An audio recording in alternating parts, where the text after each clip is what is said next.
The Subcommittee on Financial Institutions will come to order. Without objection, the chair is authorized to declare a recess of the committee at any time. This hearing is titled Regulatory Overreach, the Price Tag on American Prosperity. Without objection, all members will have 5 legislative days within which to submit extraneous materials to the chair for inclusion in the record. I now recognize myself for 4 minutes for an opening statement. I want to first thank our witnesses for being here today for the first of many in-depth hearings on the importance of supporting community financial institutions. The committee's first hearing of the 119th Congress laid the foundation for what we aim to accomplish in the Financial Institutions Subcommittee this Congress. During that hearing, we heard from regulatory experts and community bankers who are being crushed by the weight of burdensome and politically driven regulations from federal bank regulators. Community banks are the lifeblood of our local economies and serve as critical support for small businesses, particularly in rural and underserved areas. Unfortunately, these community banks were swept up in the regulatory overhaul of Dodd-Frank 15 years ago, despite not contributing to the financial crisis.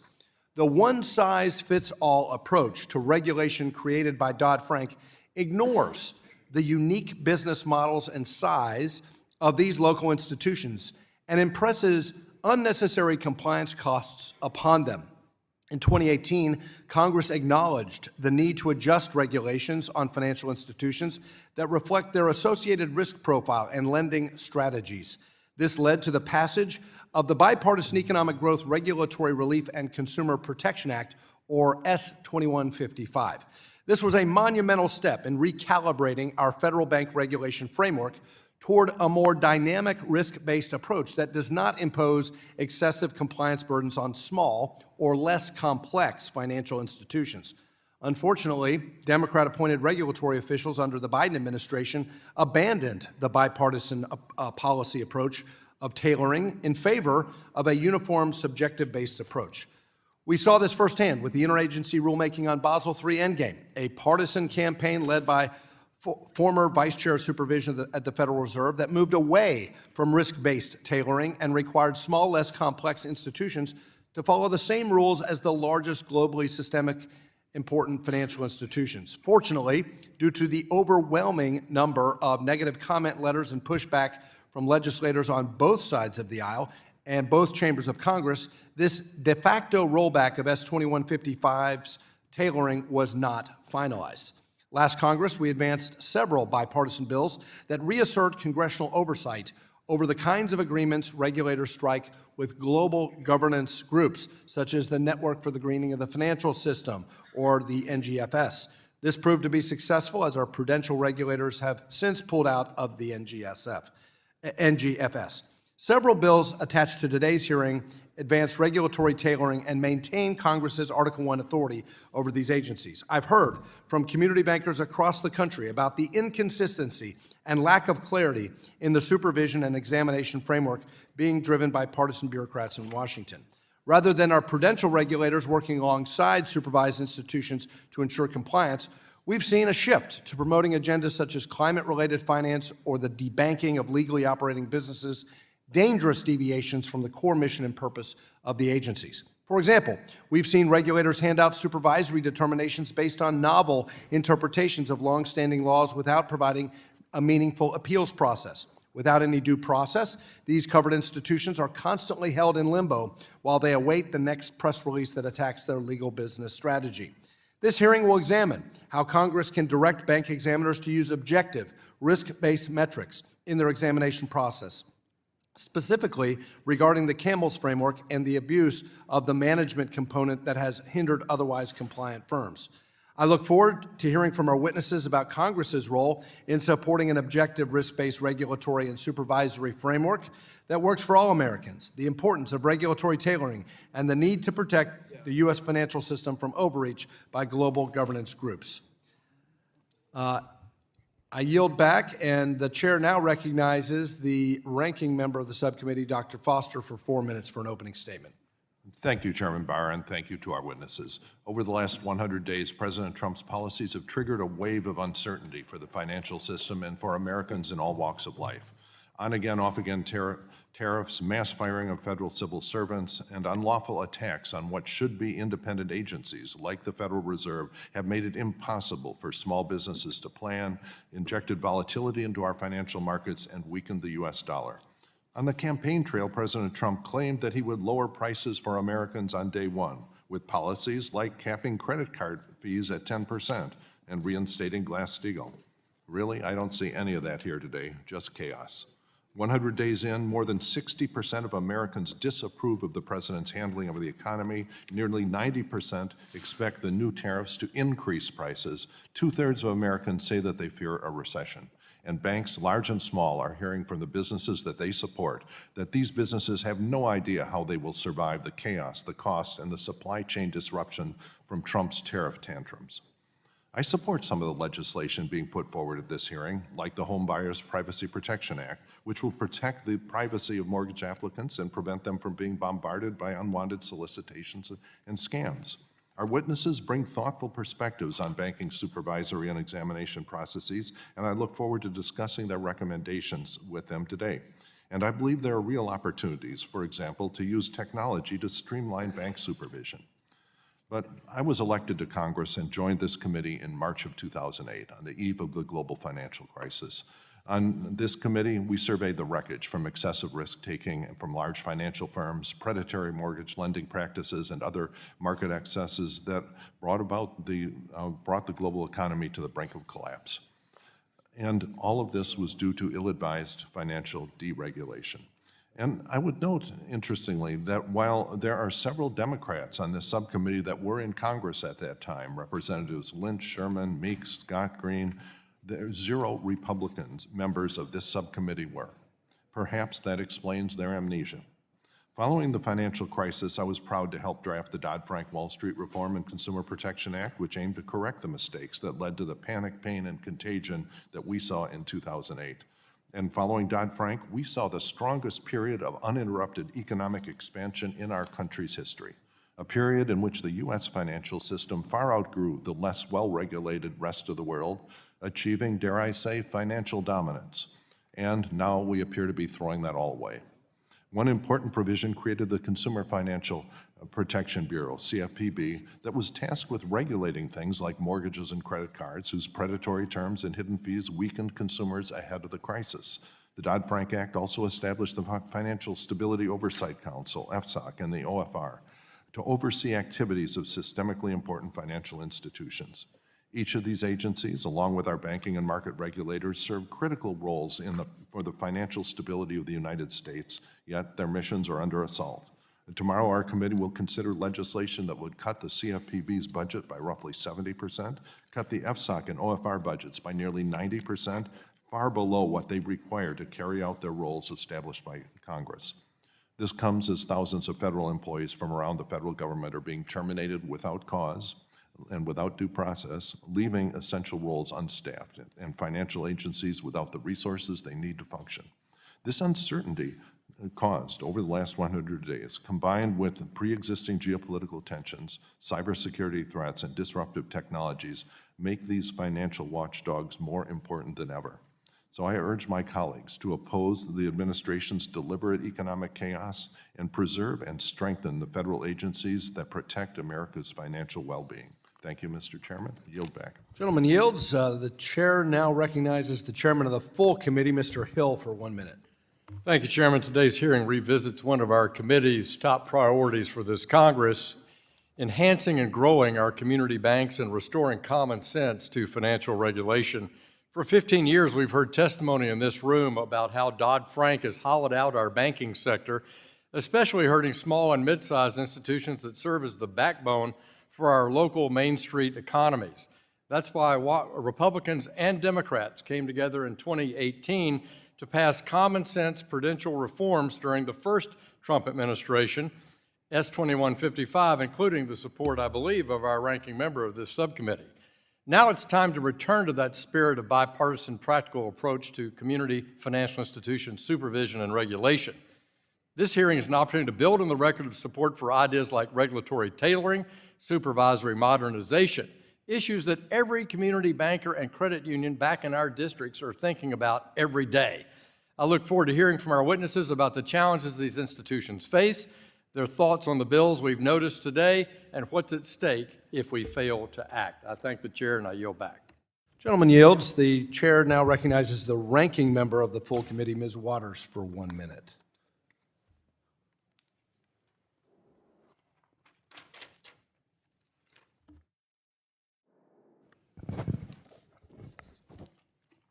Good morning. Republicans are once again using community banks to advance an agenda for mega banks. Instead, we should hold a hearing on Trump's coup and theft of the American dream. Unfortunately, Republicans are not using their oversight power and instead ignoring the Trump regime's reckless and lawless actions, from firing board members of the National Credit Union Administration, imposing chaotic tariffs, and attacking the Community Development Financial Institutions Fund. All of these actions harm community banks, credit unions, and the consumers and small businesses they serve. Mr. Chairman, it is no wonder consumer confidence has dropped to record lows. Americans are worried about higher prices, fewer jobs, and Trump's coup d'etat. So I yield back the balance of my time. Gentlelady yields. Today we welcome the testimony of Mrs. Sarah Flowers, Senior Vice President and Senior Associate General Counsel for Regulatory Affairs for the Bank Policy Institute, where she focuses on capital, stress testing, mergers and acquisitions, and other prudential regulatory matters. Mr. Michael Radcliffe, a fellow Kentuckian, welcome to the committee. He's Chairman and CEO of Community Financial Services Bank, a $1.3 billion community bank with 8 locations that serves rural western Kentucky. He has been with the CFSB since 2002, and it's my great pleasure to have him here with us today in Washington.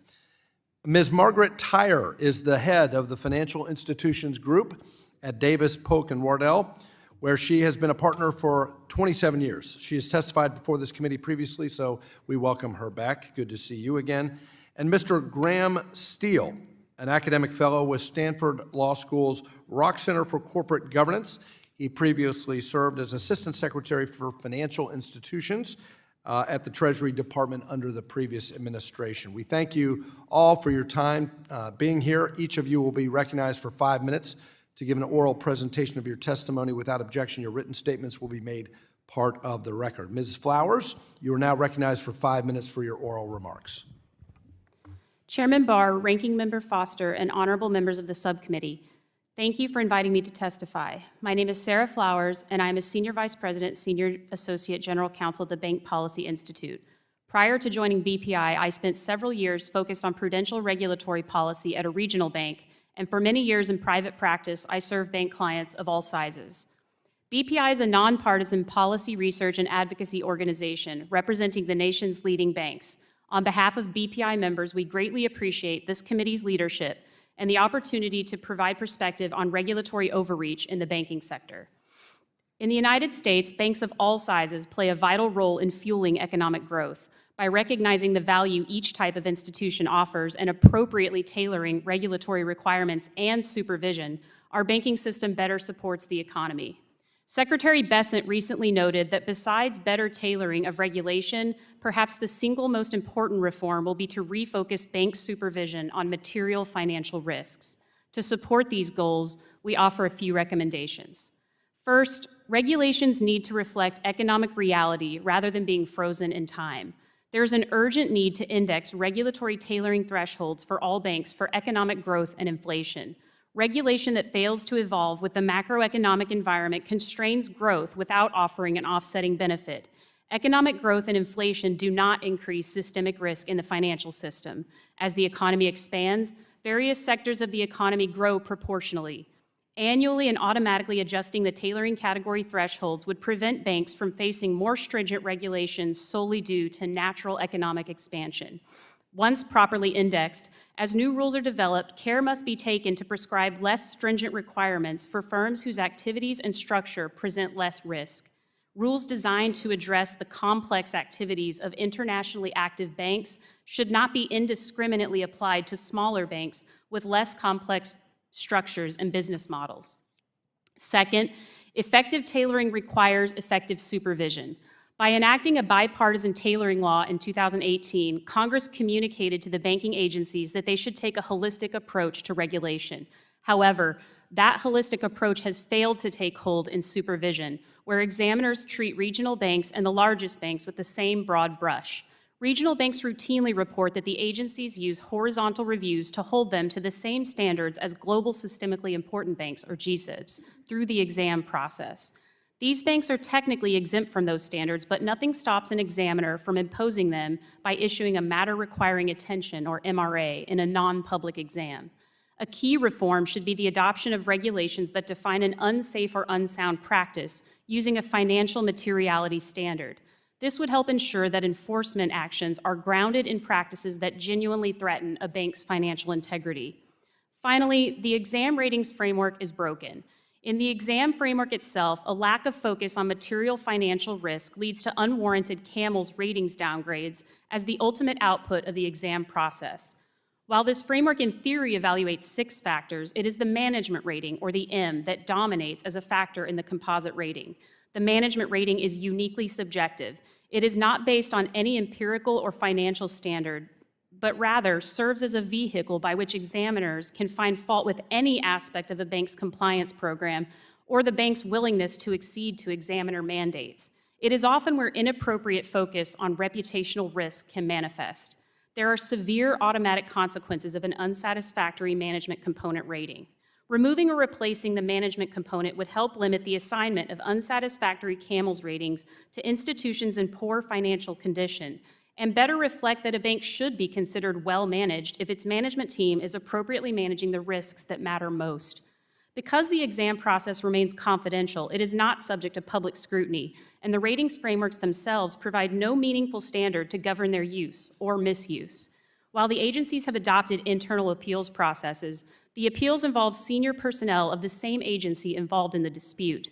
This conflicts with fundamental principles of fairness and due process. Banks should be expressly permitted to appeal CAMELS exam findings and ratings to a legitimately neutral authority. We greatly appreciate this committee's thoughtful approach to these issues and stand ready to work with you to ensure that bank regulation and supervision supports financial stability without imposing undue burdens on institutions. Thank you for the opportunity to speak today, and I look forward to any questions.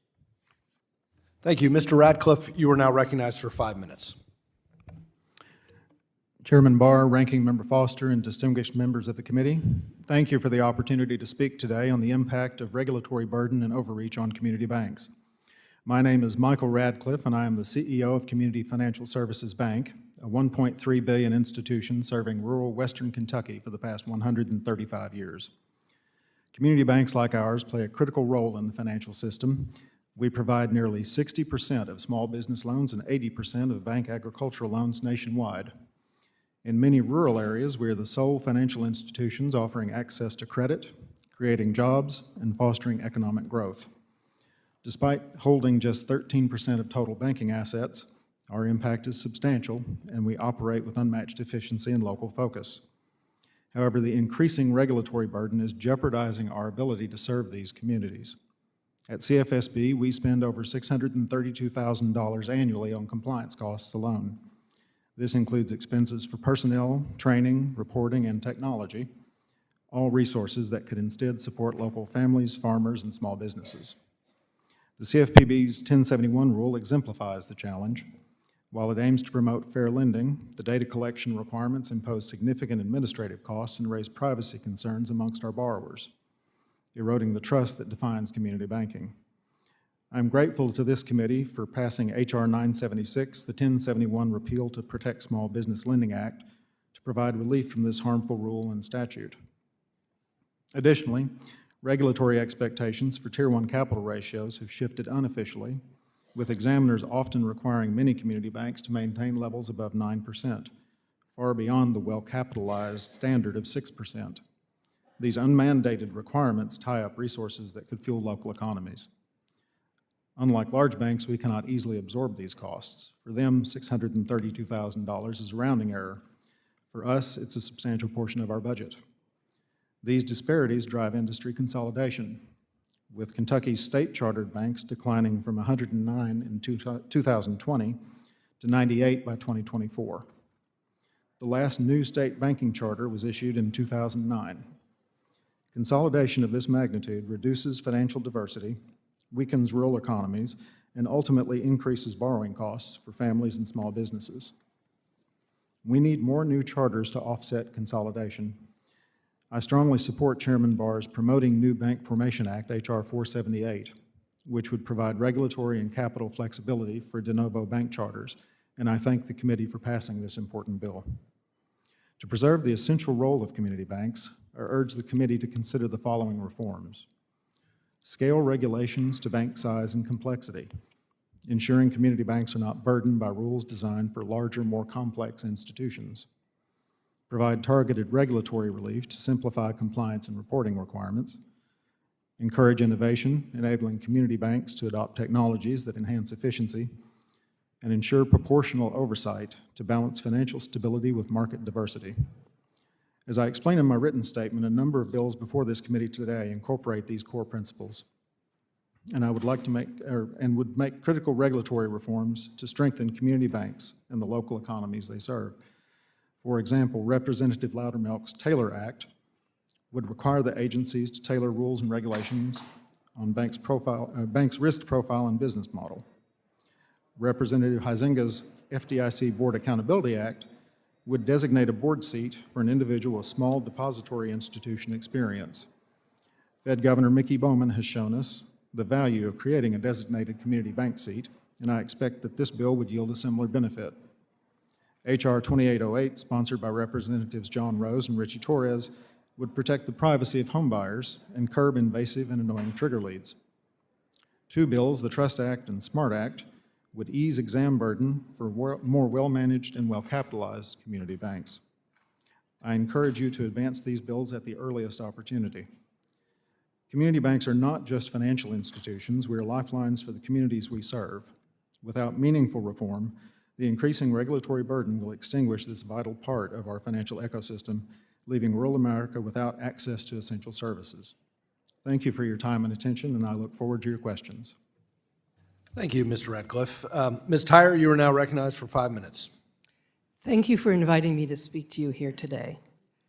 Let me start by giving respect to the art of supervision and the many dedicated examiners. But I'd like to submit to you that bank supervision needs modernizing reform. There are two key challenges. One is discretion and the other is secrecy. In recent years, there has been a great deal more discretion in examination as examiners have moved away from core financial risks into qualitative subjective judgments on governance and management. More discretion means more accountability is needed, especially to congressional oversight committees, banks, and the public. The culture of secrecy is also a challenge to reform. There are many unknown unknowns in supervision. Is it effective? Does it work? In business as usual or in troubled times? We actually don't know. That is because it's not transparent. Why isn't it more transparent? I'm not suggesting body cams on examiners, but there are some things that could be done that are relatively easy. One is to release very old exam reports, 35 years or more, where nobody who was at the bank or at the agencies is still working. Another is to release more consistent, anonymized, aggregate data that will allow an examination into whether exams are consistent and fair across banks, their models, and whether tailoring works. Another is to reform the appeals process, which is broken. As Secretary Bessent recently said, it's more theoretical than real. In a 13-year period at the FDIC, there were 50 appeals to over 100,000 exams, and I don't think anybody's that perfect. There were very few wins. Last year, banks were 1 to 17. Here are other things that we don't know about supervision. How are examiners trained? There's more information out there about the training and the exams that other professions take place. Doctors, lawyers, CPAs, barbers, manicurists. Then you can find on the training and the examination curriculum of examination staff. What are the pass rates? We don't know. What has been the training on interest rate risk and governance as examiners have moved into those areas, or in the case of interest rate risk, maybe not? We don't know. A lot of unknown unknowns. How are examiners and their managers held accountable? Very little public information on how the supervisory staff is organized and managed. And to be fair to line supervisory staff, we should ask whether they are well managed. Do they operate in an environment where they have the tech and the tools and the direction to do what they need? Or are they stuck in this morass of checklists because of a lack of direction from the top? There are a lot of good ideas being discussed at the moment, and I've listed them in my written testimony. This committee also has a number of bills before it which would encourage or require many of these reforms. But in my view, the executive branch and the agencies should not wait for Congress to act, but should start their own process of reform now. I believe the three banking agencies have all the power they need in their own grounding statutes, with the authority granted in the FFIEC and in the authority granted to FSOC. There are two topics that are not on the agenda for supervisory reform, but which ought to be. They are examiner discretion and the assertion of criminality. The agencies defer, particularly in the ALJ enforcement process, to examiner discretion.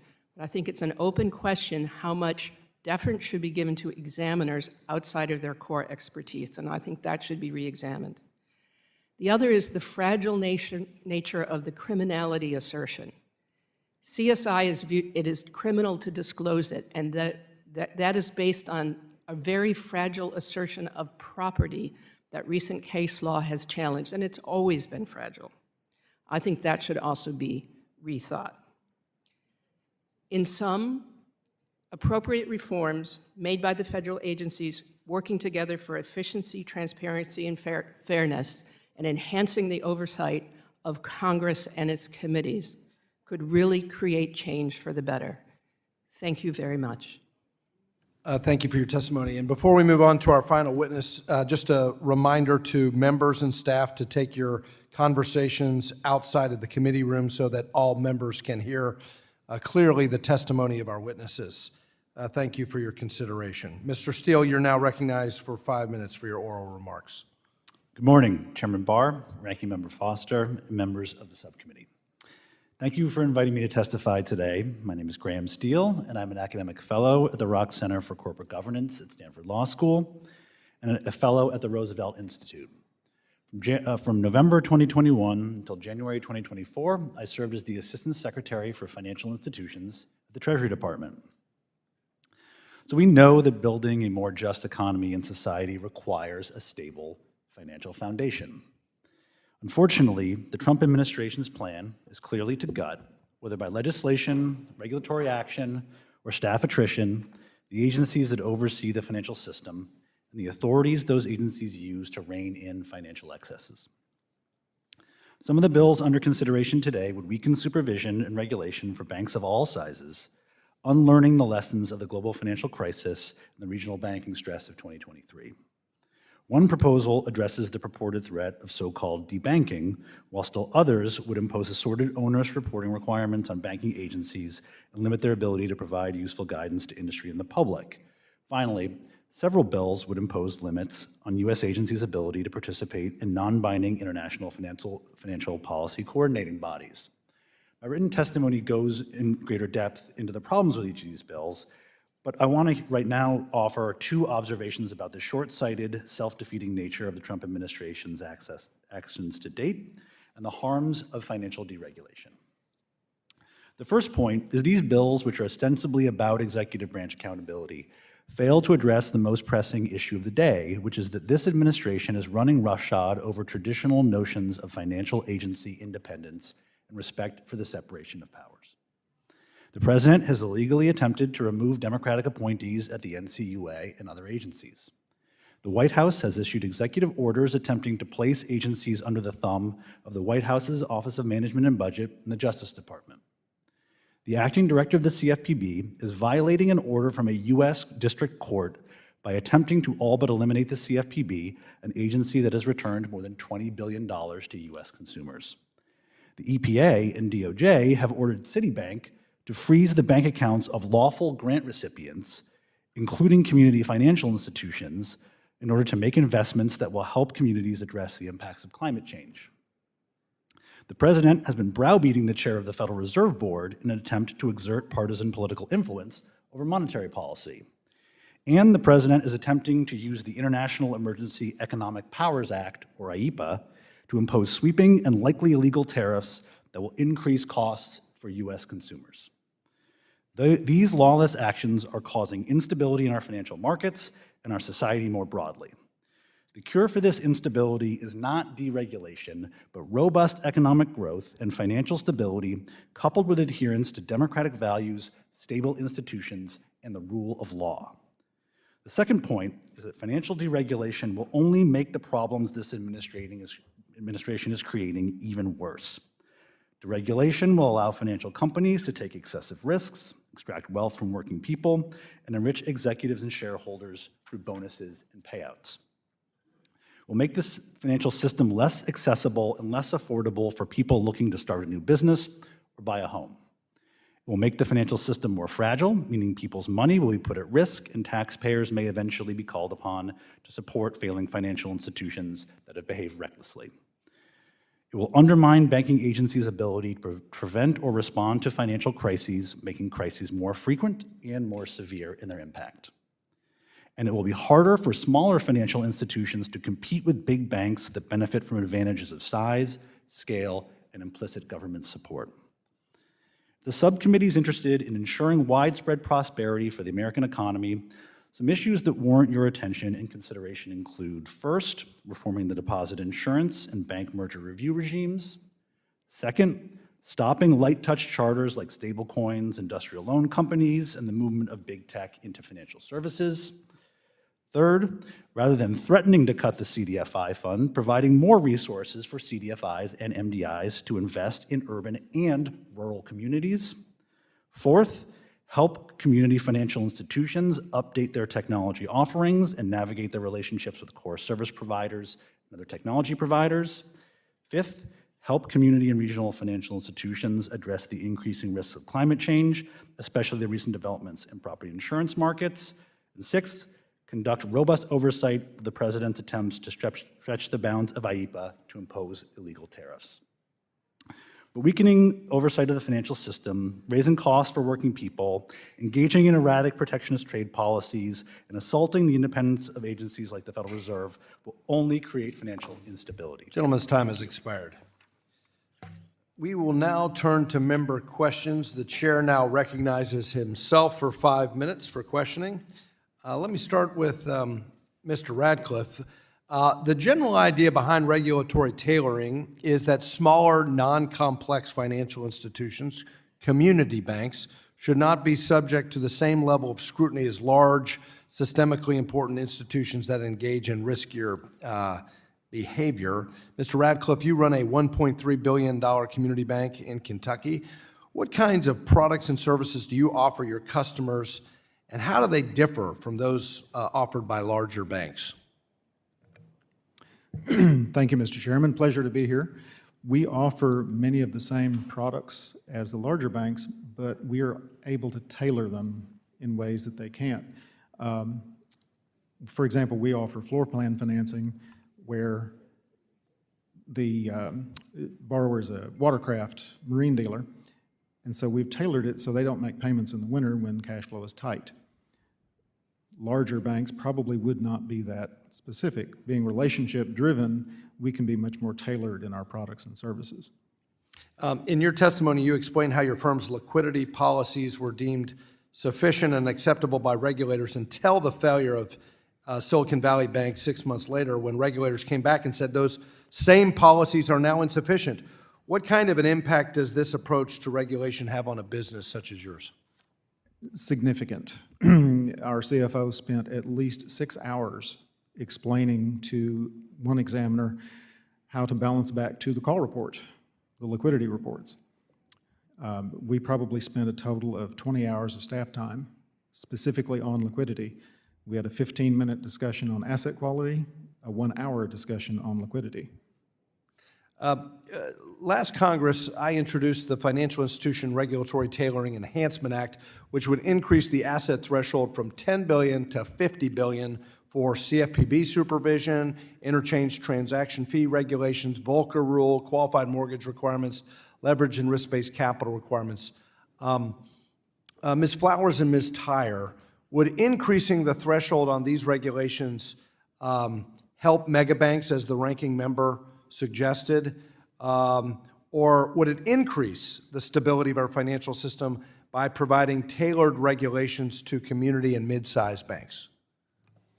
It would not help the mega banks because those banks would remain subject to all of the rules that you just mentioned. And those rules, in many instances, are designed for the largest and most complex banks. So if anything, it would relieve some unnecessary compliance burden on the smaller institutions. Ms. Tahyar? And when you answer this question, would providing additional tailoring and relief for those community mid-size institutions, would that help, would that be pro-competitive in terms of providing a counterweight to those GSIBs? That's exactly right. It would be pro-competitive and it would be a counterweight. It would not, increasing the thresholds wouldn't help the mega banks one bit, but it would help the mid-size and regional banks.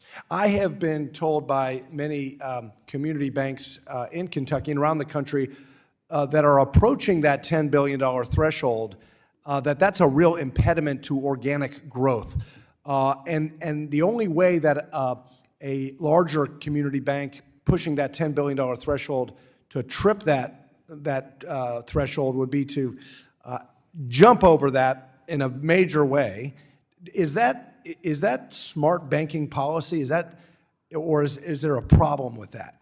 So the cliff effect is real and it's a problem, and it actually happens before. So once you hit 7 or 8 billion, then your examination staff wants you to start to prepare, and that makes sense.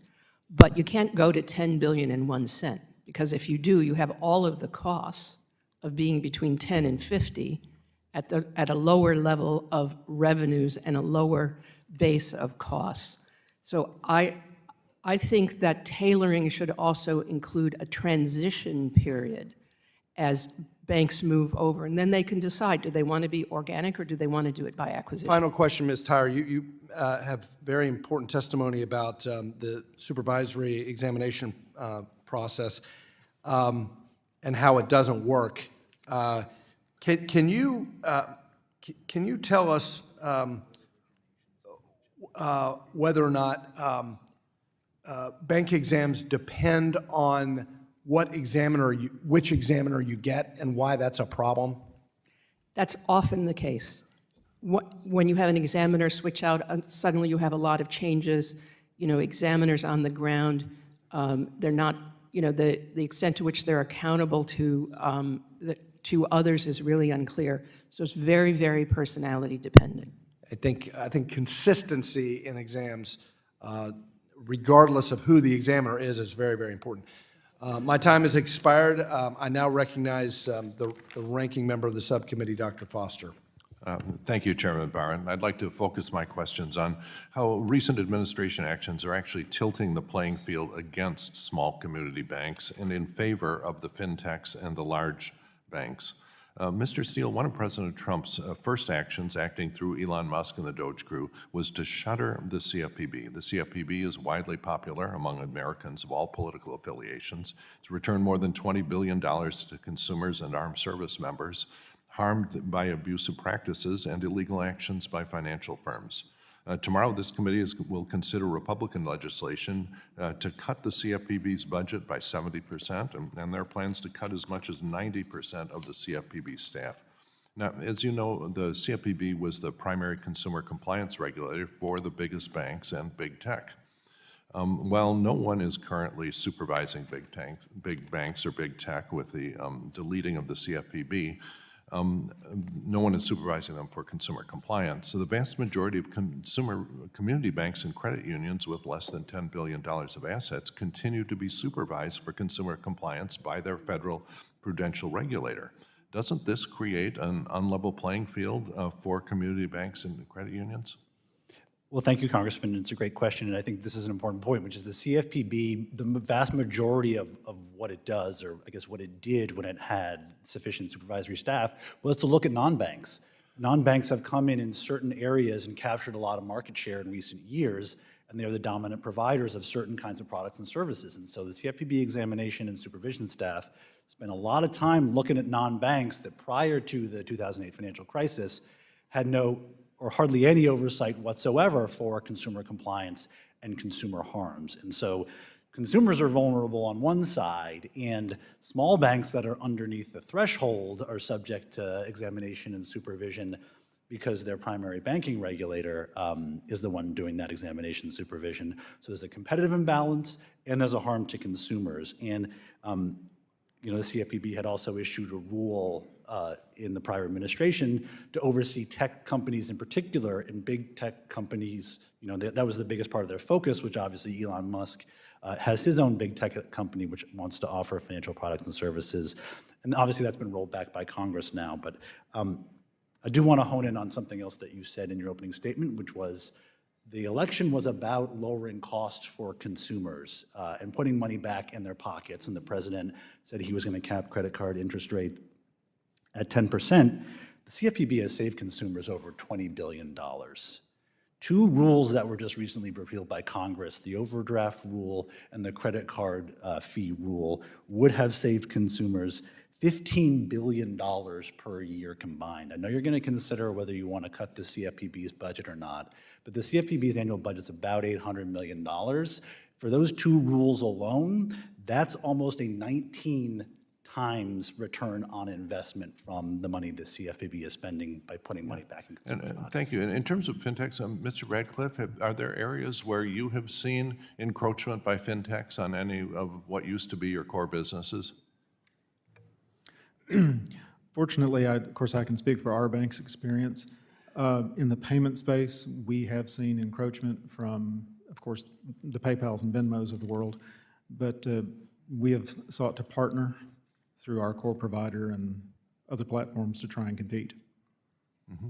Yeah. So are you concerned that the fintechs will not be subject to the same consumer compliance regulation that your bank will be?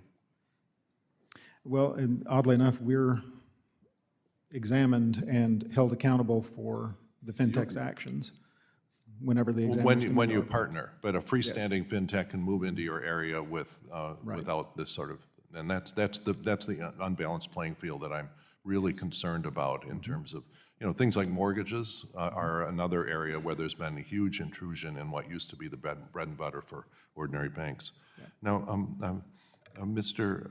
Steele, back to the CFPB for a moment. How do you think the CFPB's ability to operate would be affected by a 70% budget cut or a 90% cut in their staff level? And how, instead of expanding oversight into fintechs, is there any hope that they'll be able to do anything with respect to fintech competition? No, I mean, I think the reason the judge ordered the temporary restraining order that they did in the district court case was because it's pretty clear. You cut the CFPB by that much, and it's going to be basically non-functional. It's not going to be able to handle consumer complaints in the way that it does vigorously. It's not going to do exams and supervision. It can't do enforcement. You basically won't have, you'll have the shell of a CFPB, but not a meaningful consumer agency. Time's expired. The gentleman from Arkansas, Mr. Hill, Chairman Hill, is now recognized for 5 minutes. Thank you, Chairman Barr. Again, thank our panel. It's always good to have such a distinguished panel. Thank you, Mr. Steele, for your service at the Treasury, and Mr. Radcliffe, we're always grateful to have a practitioner before us.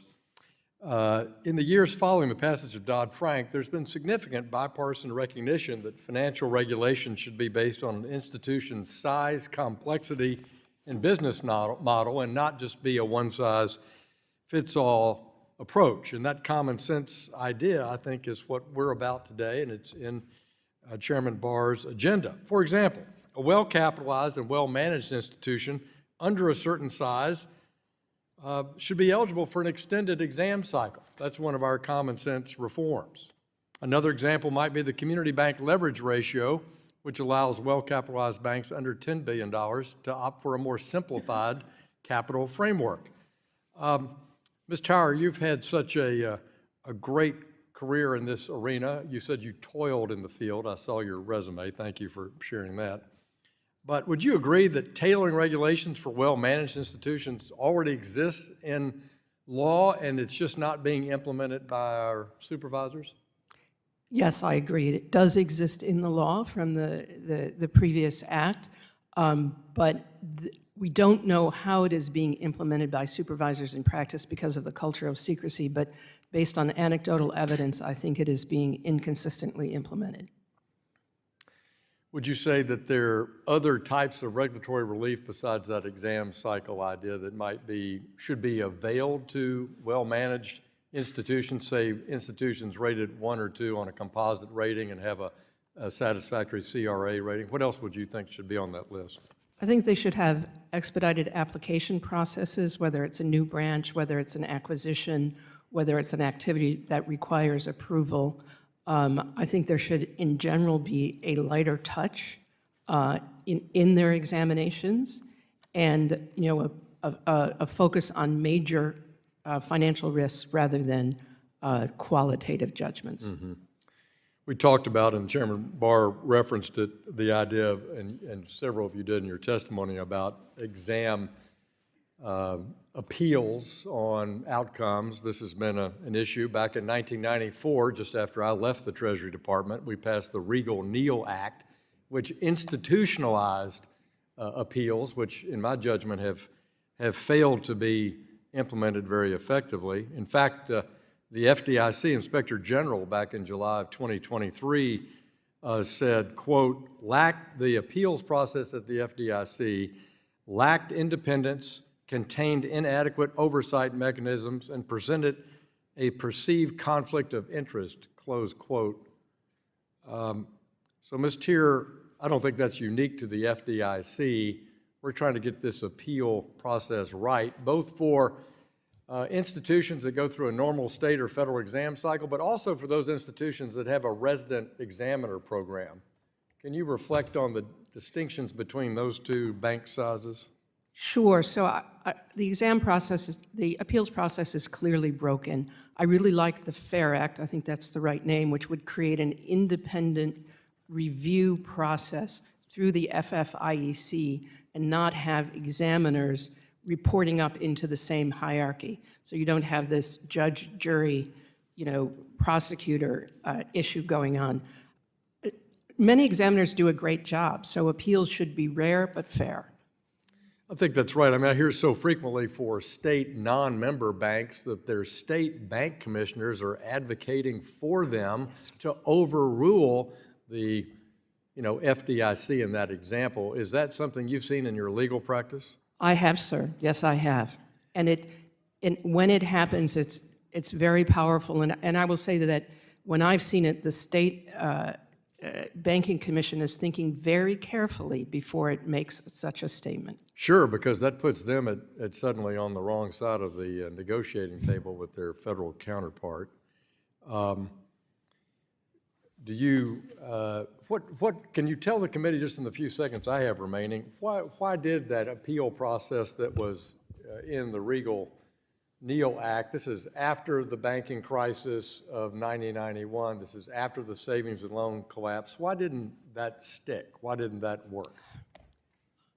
I'm not sure. I think it basically fell off the agenda and there were other priorities. And then it was just easy to have an informal process that wasn't independent. Right. Well, thank you. I don't think it's independent. I don't think it's working, and I yield back, Mr. Chairman. Gentleman yields. Gentlewoman from California, Ranking Member Waters is now recognized. Thank you very much, Mr. Chairman. Mrs. Steele, you discussed some of this in your testimony, but I've been troubled by President's corrupt cryptocurrency activities. while he is supposedly running our country. Just this morning, the New York Times came out with a scathing investigation into Trump's shady crypto dealings. Apparently, most of his net worth comes from his crypto activities. Let's discuss some of them. There was a meme of coins Trump and his wife launched right before he was sworn in. With Trump's meme coin, thousands of investors lost $2 billion in the first few weeks, while Trump's family and friends racked up at least $350 million.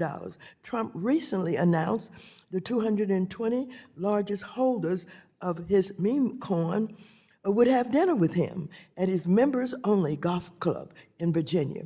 And the top 25 largest holders would follow dinner with a tour of the White House. Following this blatant advertisement about how to buy success, the value of his coin immediately went up 50%, earning him and other insiders $900,000 in trading fees alone in 2 days. Trump Media also announced a partnership with Crypto.com to offer new crypto exchange-funded traded funds, or ETFs. Davis Polk, who is represented on this panel by Ms. Tahyar, is the legal advisor on the deal. While Trump has attacked a number of firms, he has not attacked Davis Polk. Trump's family business, World Liberty Financial, is also getting into stablecoins. At the same time, he wants Congress to pass a law that would let him write the rules of the road, where he would follow his own stablecoin compared to others, even requiring the government to use his stablecoin in transactions with Americans. Mr. Steele, do you think President's crypto activities are appropriate? If so, what impact will there be on community banks if Congress advances a weak regulatory framework on stablecoins and crypto market structure for Trump to implement? Doesn't this pose a massive conflict of interest? Well, thank you, Congresswoman. You asked me, do I think that this is appropriate? I think the answer is absolutely not. I think in any other administration, this would be a scandal. You mentioned the dinner that he's having for the largest holders of his crypto meme coin. In the first Trump administration, we used to talk about the emoluments clause and the fact that the president was not supposed to be taking money from outside sources while he was the president. We just don't talk about that anymore, but that's pretty obviously what's happening here. I think a second issue that you raised is that he wants to issue his own stablecoin, as this committee is thinking about, and Congress is thinking about stablecoin legislation. I have concerns about that in two respects, and frankly, with the broader crypto activities that he is doing. The first is, I do not think that there is a financial regulator alive who would take a hard look at any of these businesses being run by the President of the United States, who is their boss, and if some of these administrative law cases go the way that they go, he can fire them at will. So he's got something hanging over the head of these regulators, which is a massive conflict of interest. And that means that, number one, there can be risks taken that regulators will not get out ahead of. There can be consumer and investor harms they will not get out ahead of that will cost us, taxpayers, consumers, a great deal. It could undermine financial stability and lead to a financial crisis. The second point that you touched on is this is a massively unlevel playing field. There are other financial institutions both in the crypto industry, but also community banks, other well-regulated financial institutions that have to follow the law and follow the rules and don't get special dispensations, they don't get regulatory forbearance, and they're not well-connected enough to have the heads of these agencies on speed dial. So the large, well-connected companies get treated one way, and the small institutions get treated a different way, and I think all of those are highly problematic. Well, thank you very much. Do you think this is an issue that members of Congress on both sides of the aisle should be focused on? This is so unusual to see this kind of thing. What do you think? Yes, absolutely. As I said in my testimony, a number of things deserve greater focus than some of the issues here, the bills here today, and this is one of them. And I think in past eras, I think there would have been a bipartisan outcry. I'm not sure why there's not now. Thank you so very much. Thank you. I yield back. The gentleman from Michigan, Mr. Heisinger, is now recognized. Thank you, Mr. Chairman. And Ms. Tahyar, your firm was just singled out by the ranking member. Do you care to address that at all before we get going on some questions? Thank you very much, Congressman. I'm sorry, but I'm not permitted ethically to comment on a current client, so I would prefer to stay in silence Okay. on that issue, but I thank you. And that's fine, and unfortunately, that's a tool that's often used by folks up here. You are contractually bound to not be able to say anything, but they can say whatever they want up here and try to smear people. So I do want to try to set something straight here. Last Congress, I was the chair of the Oversight and Investigation Subcommittee. I spent a lot of time looking into the bank failures of 2023, and at the time, there was a rush to judgment, and apparently with Mr. Steele, there still is a continuation of singling out 2155 as the culprit here, which we know, frankly, is the furthest thing from the truth. The claim that 2155 and tailoring weakened capital and liquidity standards is false. We know that in the case of Silicon Valley Bank, the Fed's own report says, and I quote, SVB's capital position was not the primary cause of its failure. The claim that supervisory tailoring weakened bank oversight is also wrong. The Fed's own review found that examiners identified issues such as with interest rate risk management, but failed to escalate or enforce timely corrective action on that. In fact, Barney Frank himself, someone that I would probably struggle to agree that today is Tuesday with normally, said, I quote, I can tell you personally that there is no diminution of regulation. In 2018, didn't say no regulation or weak regulation. It said you wouldn't regulate a bank at $50 billion in assets the same you wouldn't regulate a bank at several trillion dollars. But they retain strong power to regulate, close quote. So these are red herrings and some distractions. So let's stay focused here, and I want to stay focused on that bank supervision. So, Ms. Tahyar, in your testimony, you go into detail about bank supervision, and I appreciate you saying, I wrote this down, the art of supervision is absolutely correct, and it's interesting, running that oversight subcommittee, we ran into a lot of really, really good people at the FDIC, and and some of those people were very willing to help correct and point out to us as a committee the problems that were going on. My friend Mr. Barr and I had released a report on the toxic workplace at the FDIC, and I'd contend that if it wasn't for the Basel III endgame, Marty Gruenberg would have been canned long before his quote-unquote resignation happened. But during our investigation, we often found that a lot of disconnect between board and examiners in the field. And that's why I've introduced reforms such as the FDIC Board Accountability Act. This bill ensures two changes to the composition of the board. One, a board member who has state bank supervisory experience, which is what Chairman Hill was referring to earlier. And two, secondly, a board member who has demonstrated working in or supervising depository institutions with having less than $10 billion in total assets. So, Ms. Tahyar, do you see that as being advantageous, and do you care to comment on sort of the FDIC? I think those are both excellent ideas. I think it's very helpful to have somebody with actual banking experience at the top of the house of any of the agencies. If I recall correctly, one of those bills would also remove the CFPB from the board of the FDIC, and I think that is wise because that would create room for more, for somebody with banking experience. Okay. In my last minute here, Ms. Flowers, you talked about management risks in your testimony, and I'm pretty sure it's clear that regulators and examiners did not effectively use the metric when overseeing SVB and signature banks, unless you disagree with that. I know you're affirming that.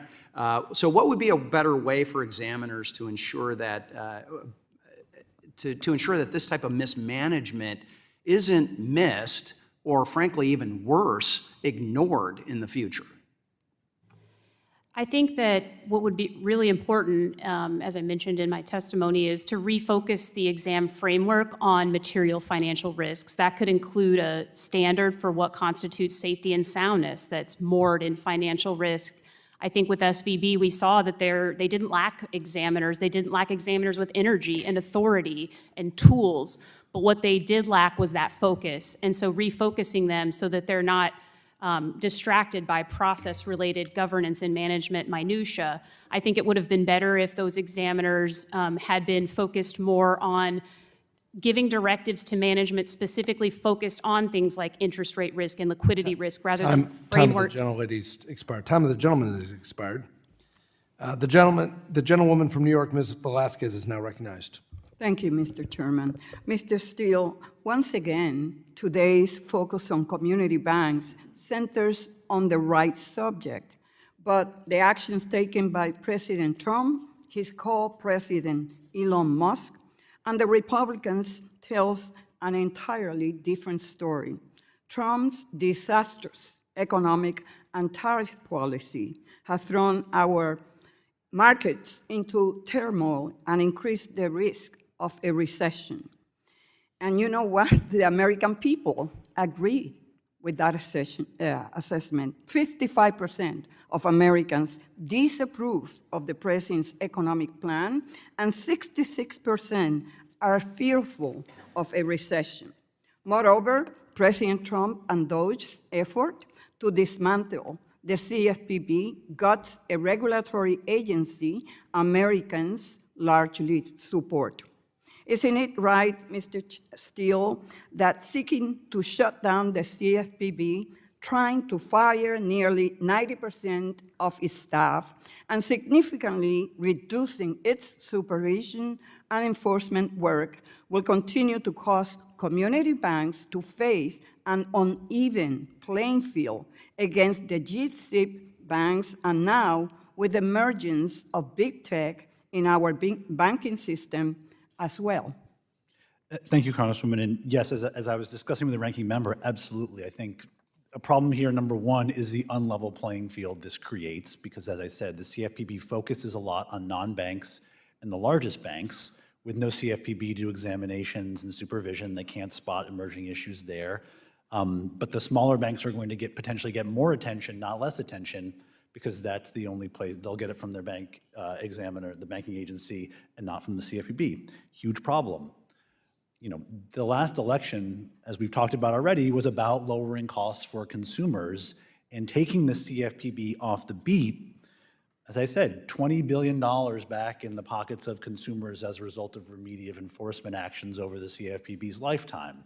$15 billion in the rules alone, millions of consumer complaints that won't get addressed. I mean, this is hurting the consumer, not helping them. Can you explain how the tariffs will hurt not only consumers, small businesses, and the community banks and credit unions that serve them?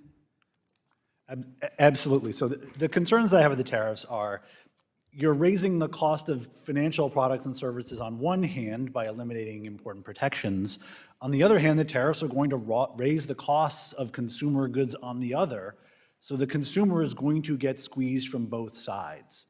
And that obviously will make it harder for them to make ends meet. I have concerns about the way that then flows in through to financial institutions as well, as consumers have a harder time paying their bills. Maybe they can't pay their credit card bill or their mortgage. What does that mean for small institutions? That really worries me. Thank you. And the Republicans have also sought to rescind the CFPB's rule on overdraft fees, which will have reduced overdraft fees for big banks to $5. While Republicans claim this was done in part to help community banks, more than 97% of banks and nearly all credit unions were exempted. Isn't that true? Absolutely.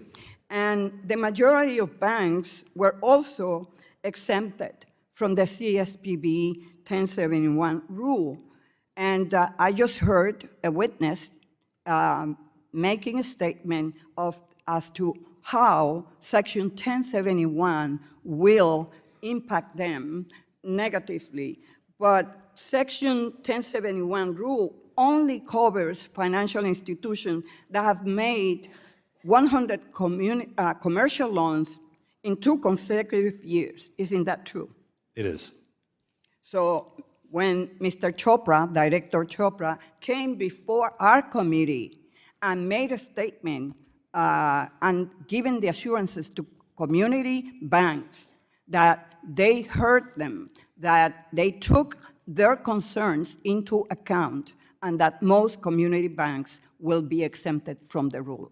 Isn't that the truth? It is. Okay, thank you. I yield back. The gentleman from Texas, Mr. Williams, is now recognized.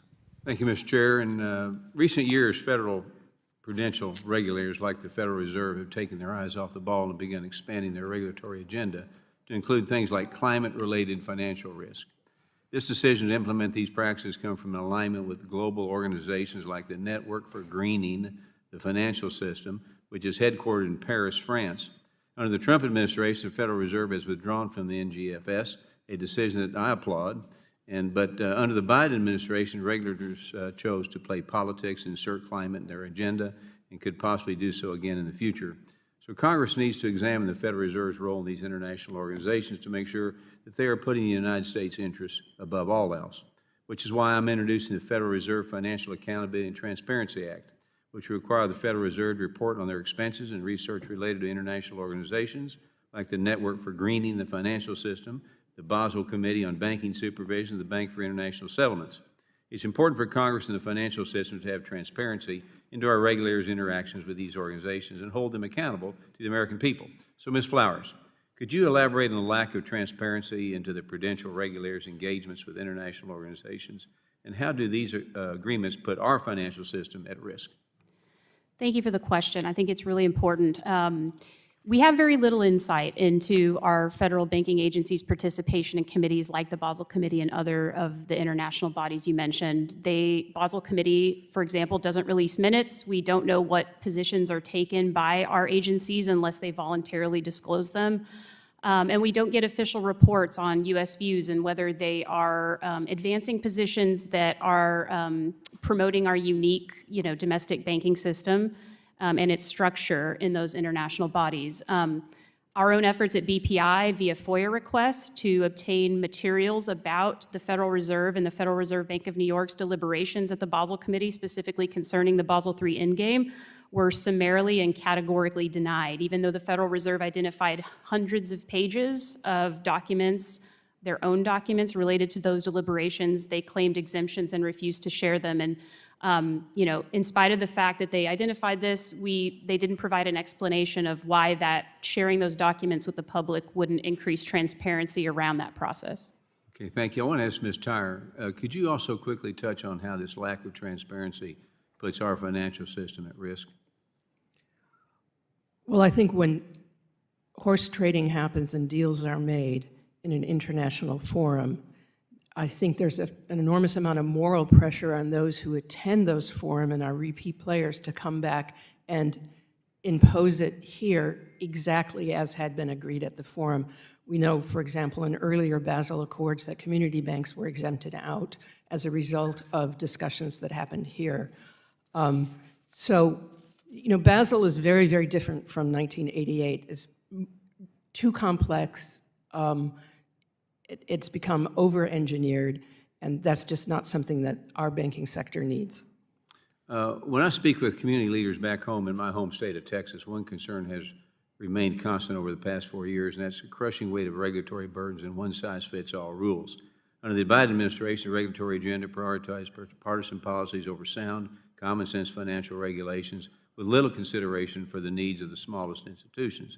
So from the 1071 small business loan data collection rule to restrictions on overdraft services, community banks have faced mandates that fail to reflect their size, business model, or risk profile, disproportionately hurting them. Community banks have struggled for too long under the immense weight of compliance costs and burdens, and they are backbones of the economy that help build around them. So, Mr. Radcliffe, briefly on you, how much time on average does a community bank spend on regulatory compliance, and how do compliance burdens affect your ability to serve your community? It's a significant line item in our budget. I know I served for over a decade as the bank's compliance officer, and since that time, we've gone from one person in compliance to 5 people in compliance. So now it accounts for about $632,000 a year. Well, the more compliance officers hurt a guy like me that needed to borrow money. I'm sorry? More compliance officers hurt a guy like me that wants to borrow money, and Correct. you don't have that. So briefly in closing, Ms. Tahyar, I want to ask you, can you explain how abandoning regulatory tailoring increases systematic risk, and what changes should Congress and regulators prioritize to establish a tailored, risk-based framework across the banking system? I'm not sure that Congress needs to do anything, sir, but I do think you need to exercise muscular oversight on the regulatory agencies so that they implement the law that you've already put in place. Okay, thank you, and Mr. Chairman, I yield my time back. Gentleman yields. The gentleman from California, Mr. Sherman, is now recognized. Seems like the regulators are in a pincers movement. On the one hand, they can adopt regulations that are precise and exact, and then they get criticized because, well, it's one size fits all and they're too complex. Or they can have regulations that have give in them, and then judgments have to be made by individual examiners, and then we're going to have a rigid appeals process by which we then second guess the judgments. Either we need to have judgments made and sustained, or we need to have regulations so precise that there are very few judgment calls. The majority has focused on Operation Choke Point, and I very much agree with them. I took a lot of heat from strong liberals who dreamed of a day when gun sellers and payday lenders couldn't get bank accounts. Today, they can have nightmares about whether Planned Parenthood or Act Blue will get a bank account. Fact is, everybody on both sides of the political aisle should be able to get basic banking services, except as we deal with reputational risk, we should retain the issues of reputational risk for Iran and for foreign terrorist organizations. When regulation is too tough, then loans aren't made and economic activity suffers. When the regulations are too loose, we see the bank failures of 2008, which the gentleman from Illinois points out no Republican was here to see, but we got a taste of it, a little taste of it in 2023. If the regulations are misconfigured, then we get the economic impairment of very high regulations and the prudential risks of very low regulations. I'm concerned about the cuts to the FDIC. Some 1,200 employees they're planning to lay off. They've already had 500 take the buyout. They've canned 100 in probationary employees. Mr. Steele, if we just don't have any effective auditing of banks, could anything go wrong? Thank you, Congressman. It's a great question. And going back to Congressman Huizenga's points about some of the issues that had been at the FDIC, the problem that the FDIC had, particularly going into the spring of 2023, wasn't that it had too much staff. It was that it did not have enough staff in the banks, examining them, catching some of the risks. They had too much attrition. The workforce was too stale, as we saw, and so they were not able to catch emerging risks there. And I'll point out, when you have one of these chainsaw approaches to an agency, the good people go on LinkedIn. They've had it. And there are a lot of private sector jobs for the best people at the FDIC. And I'll point out that if we're not going to have effective auditing, then one way to deal with that is just have ridiculously high standards. Then you don't have to be that clear. But I've got a question here about the GSIBs who face a surcharge that was put in place 10 years ago as a result of the crisis. The amount of the surcharge is determined by a formula that includes the bank size, complexity, et cetera. GSIB surcharge capital requirements as a percentage of assets have increased significantly. The way that the Fed calculates the GSIB surcharge for U.S. banks is double what the EU does. Ms. Flowers, how does the U.S. take a different approach on GSIB surcharge, and does that mean less lending for American businesses? Sure. I would say that the U.S. has a bespoke framework that they refer to as Method 2, and they replace the international standards factor for substitutability with a bespoke factor on short-term wholesale funding. That factor was originally meant to represent about 20% of the overall score. It's ballooned to at least 40% for many banks. Also, none of the indicators in the GSIB score are adjusted, again, as we're talking about tailoring in general, for economic growth and inflation. So those things grow as the economy grows. The Fed promised in 2015 in its final rule to revisit that periodically to make those types of adjustments, but has yet to do so. So certainly when the banks are holding more and more and more capital just because the economy is expanding, that's going to restrict lending.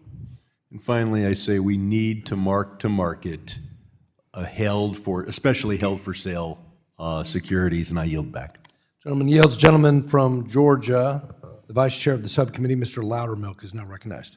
Thank you, Mr. Chair. Thank all of our witnesses for being here today. I'm actually going to focus my questions around two bills of mine that have been attached to this hearing. The first being the Taking Account of Institutions with Low Operational Risk Act, or Taylor Act, and the second being Ensuring U.S. Authority over U.S. Bank Regulators Act. Now, the Taylor Act would require regulators to ensure each regulation fits the specific profile of the affected institutions. And Ms. Flowers, I'd like to start off with you. As we're speaking about the Taylor Act, is tailoring regulation based on business models or operational models a sound regulatory approach? Why or why not?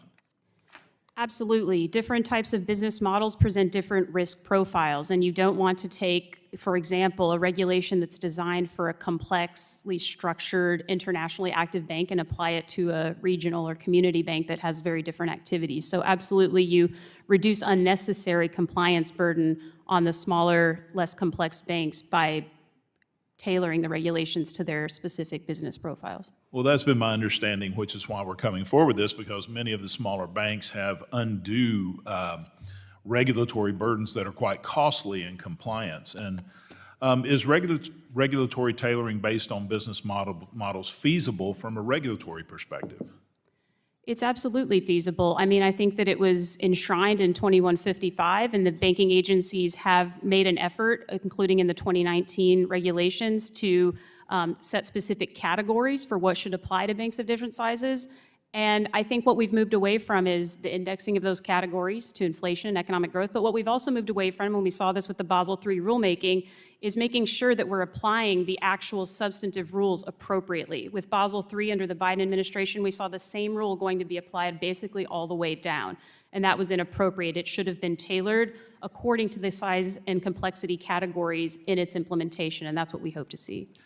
I'd also like to ask you about the structure of my bill, which has a limited look-back period for regulatory tailoring of 7 years from the bill's enactment. Do you think it's important for regulators to look back further than 7 years when tailoring to capture the whole of post-Dodd-Frank rulemaking, or is 7 adequate?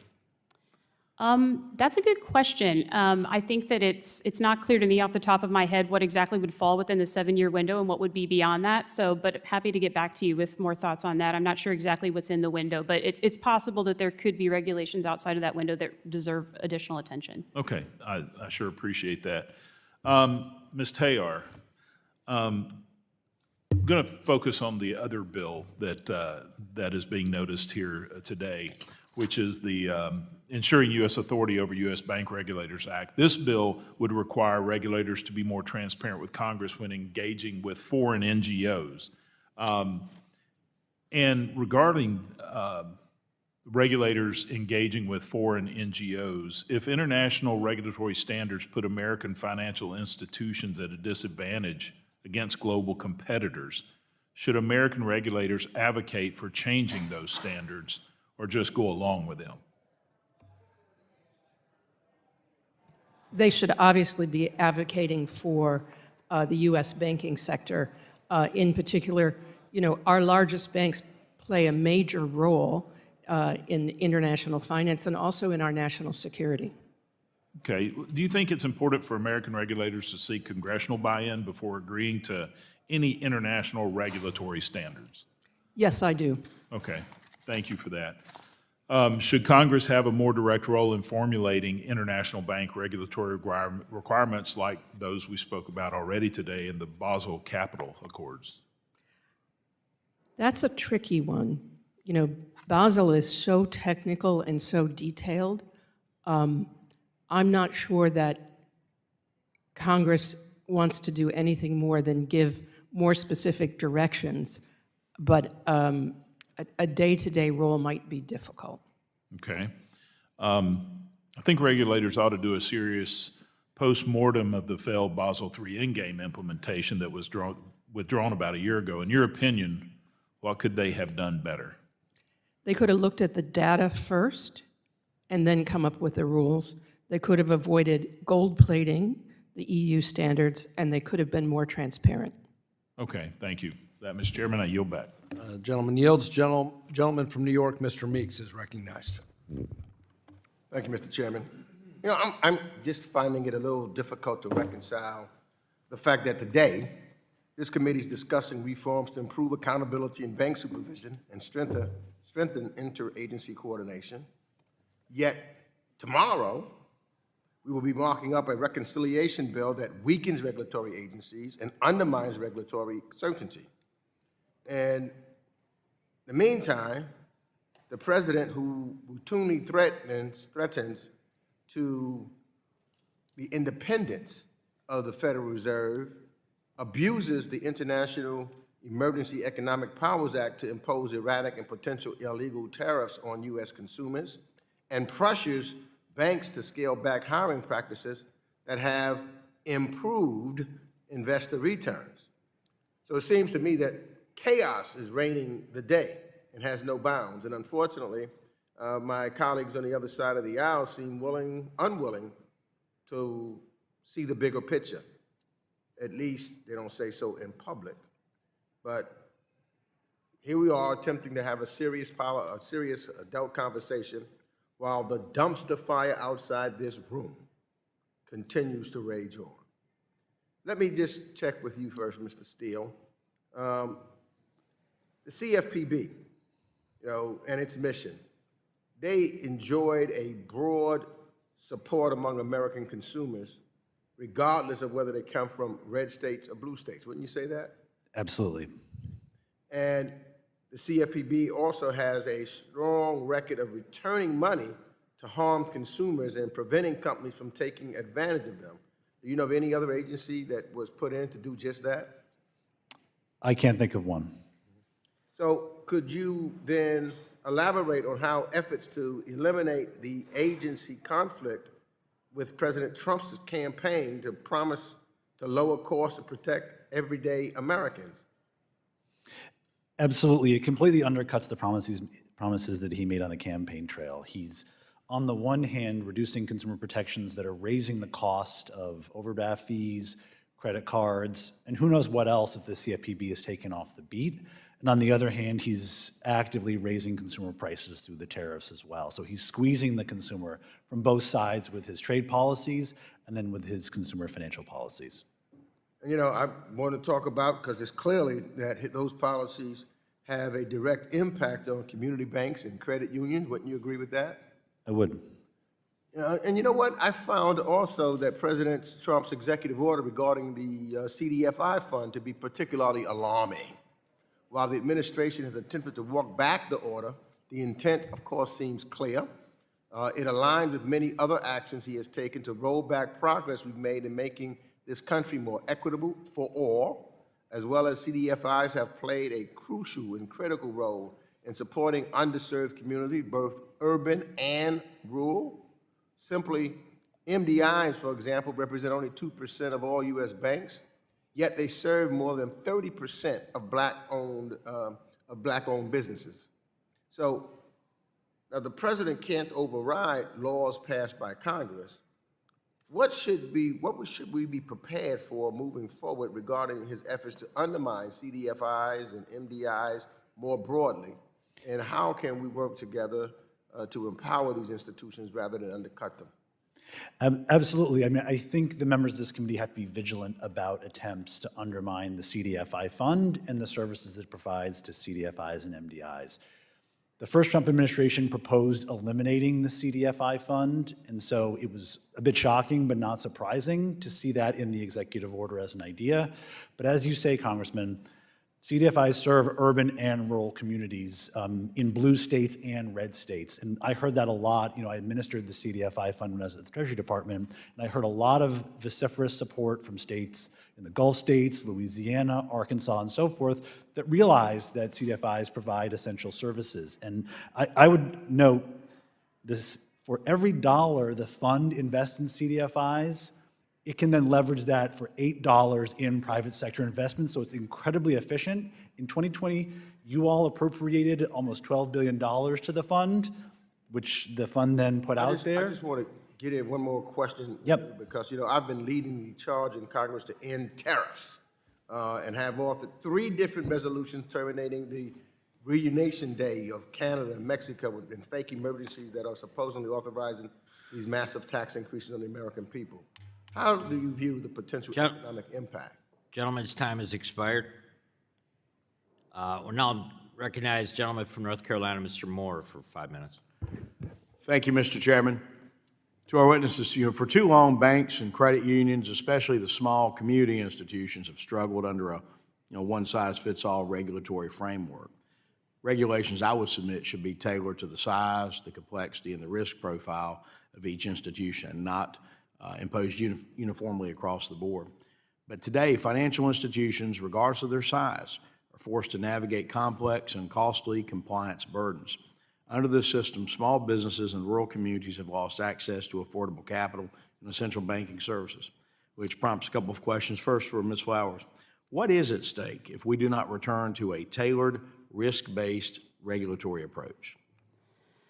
What's at stake is economic growth. I mean, banks are fueling the economic growth of our country, and as I mentioned at the outset, banks of all sizes play an important role in that. When you have undue compliance burdens in particular that are imposed through the supervisory process, even aside from regulatory tailoring, when requirements are being pushed down onto smaller banks that are inappropriate for them, you're increasing the burden without an offsetting benefit. So I think it's important to free those institutions from supervisory expectations that are unmoored from a legal or materiality standard and are just based on the reviews of what the biggest, largest peer banks are doing and pushing those down onto smaller banks. So supervision must be right-sized, not dictated by arbitrary thresholds or rigid frameworks disconnected, I guess you'd say, from actual risk. Mr. Radcliffe, would further tailoring of regulations for community-based financial institutions help reverse the trend of bank closure? I believe it would, and that's sincerely my hope, and that's why I support the Taylor Act in particular. Thank you. You know, during the previous administration, Biden regulators injected political agendas into bank supervision, particularly by pushing climate-related or digital asset-related risk requirements far beyond what safety and soundness concerns demand. These actions have real-world consequences: less credit for small businesses, fewer mortgage options for families, and reduced innovation into the American economy. Mr. Tahyar, could you speak to how the politicization of reputational risk has created legal risk for the banks? Well, I think it's created legal risk for those banks that have either that have permitted themselves to be persuaded by the regulators that politically exposed persons or other disfavored industries should be cut off. And I think it was said here earlier before, there is a sauce for the goose, sauce for the gander issue around these because we have election cycles, and so today's favored industry could be tomorrow's disfavored industry. My own view is we should take political views out of banking. All right. So Ms. Tahyar, let me ask you this. Do you think there's a credible, objective way to measure reputational risk, or is there inherently just too subjective to remain part of the supervisory framework? It's inherently too subjective. It's new. Let's remember how new it is. It didn't exist 20 years ago. It doesn't add anything to existing risks. For example, Bank Secrecy Act, anti-money laundering, terrorist financing, they're all already covered. And I just think that experience has shown that it cannot be objectively supervised or managed. You know, at the end of the day, we need a federal financial regulatory system that works for the American people, one that's transparent, accountable, and proportionate. Mr. Radcliffe, in your experience, what impact would returning to an 18-month exam cycle for well-managed institutions as proposed in the Trust Act have on your operations? It would allow us to devote more resources to serving our clients versus serving our regulators. Because during exam time, we devote probably at least 10 to 20 staff for at least 2 to 3 weeks dedicated time to exams. And this is a question, I'd put this one back to you again as Mr. Radcliffe. If you had to estimate anecdotally what you are, or what industry-wide, what percentage of cost of operation are spent to addressing these new compliance requirements? Do you have an idea, you had to, again, I'm not spitball that right now, what that percentage might be? That's really tough to estimate. I know we spend well over $500,000 a year now. The actual number is probably higher than that. I've probably underestimated it. So probably $750,000 for our bank alone. And that has significantly increased since the last administration. Gentleman's time has expired. I yield. Thank you. Gentleman yields back. Gentleman from Georgia, Mr. Scott, is now recognized for 5 minutes. Thank you, Chairman. Mr. Steele, there is now a ripple effect going through the Georgia economy, and due to President Trump's tariffs. Now, we've got to understand, tariffs are taxes. It's a tax. It's an unfair tax, particularly on our community banks and on our lower income communities and working families and small businesses, driving up the cost of essential items like our food and our hitting consumers in my district and across this nation where it hurts the most, in their wallets. So let me ask you this, Mr. Steele. Higher prices means less disposable income to cover typical expenses, leaving many struggling families keeping up with their mortgages. Just how are these tariffs, these taxes, let's call them what they are, impacting the customer base that's served by community banks and our credit unions? How so? Well, thank you, Congressman. As you said, it is driving up their costs. So households are getting hit by higher costs when they go to the grocery store or when they want to buy new goods or services. That means they have less ability to take out a loan, to make certain kinds of purchases. Obviously, they could also be impacted if there are layoffs at companies that are affected by tariffs. That could lead to things like delinquencies and or defaults on people's credit cards and mortgages, all compounded by the fact we don't have a CFPB anymore to help protect consumers when they get into financial trouble. So, as I said, it sort of gets them from both sides. And how can this kind of instability prove catastrophic for community lenders trying to offer stable financing to local businesses and consumers? On the commercial side, what I really worry about is institutions that focus on manufacturers that are going to get hit by this, by either the across-the-board tariffs or the trade war the president has started with Canada, for example, if they're part of the supply chain. I worry about firms that are focused in the agricultural sector, which we know is going to get hit really hard by this, as I'm sure you know, Congressman. And so I'm worried about a general pullback in spending spending and investment in the commercial sector that's then going to in turn hurt community financial institutions. And let me ask you, why is it dangerous to offer financial and market deregulation as a solution for the instability that has come from President Trump's tariffs? Well, because we know that better capitalized and stronger institutions can better serve their communities when there are economic downturns. And so if we weaken those rules, if we weaken institutions at a time when we might be going into a recession, that's only going to make things worse. It's only going to perpetuate it. And the reason why I worry about community institutions in this particular situation especially is large financial institutions, they can go to their trading desk and they can offset lost revenue by going making money in these volatile markets. They'll make it if it goes up, if it goes down. I worry about the small institutions that cannot pull back from their communities. I think of, I used to work over in the Senate for a member from Ohio. I think about a small bank in Mercer County there, that served the agriculture and manufacturing base there. They're going to be in that community. They're going to expose to it. They can't go to Wall Street and make profits by trading or something else.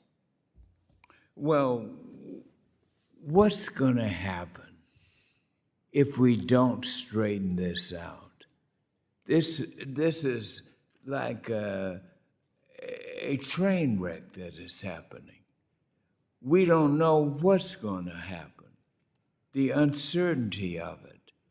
How can you really run a country, an economy, with this kind of financing, with such a questionable instrument as tariffs on the world's most powerful economy?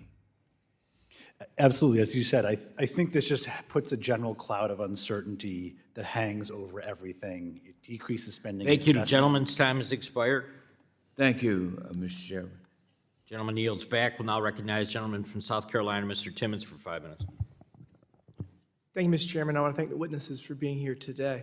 Last Congress, I consistently opposed the Biden administration's proposed rule mandating additional long-term debt for financial institutions. The previous administration's one-size-fits-all approach to long-term debt requirements resulted in a range of unintended consequences, which could have contributed to broader financial instability with potentially significant ramifications for the American public.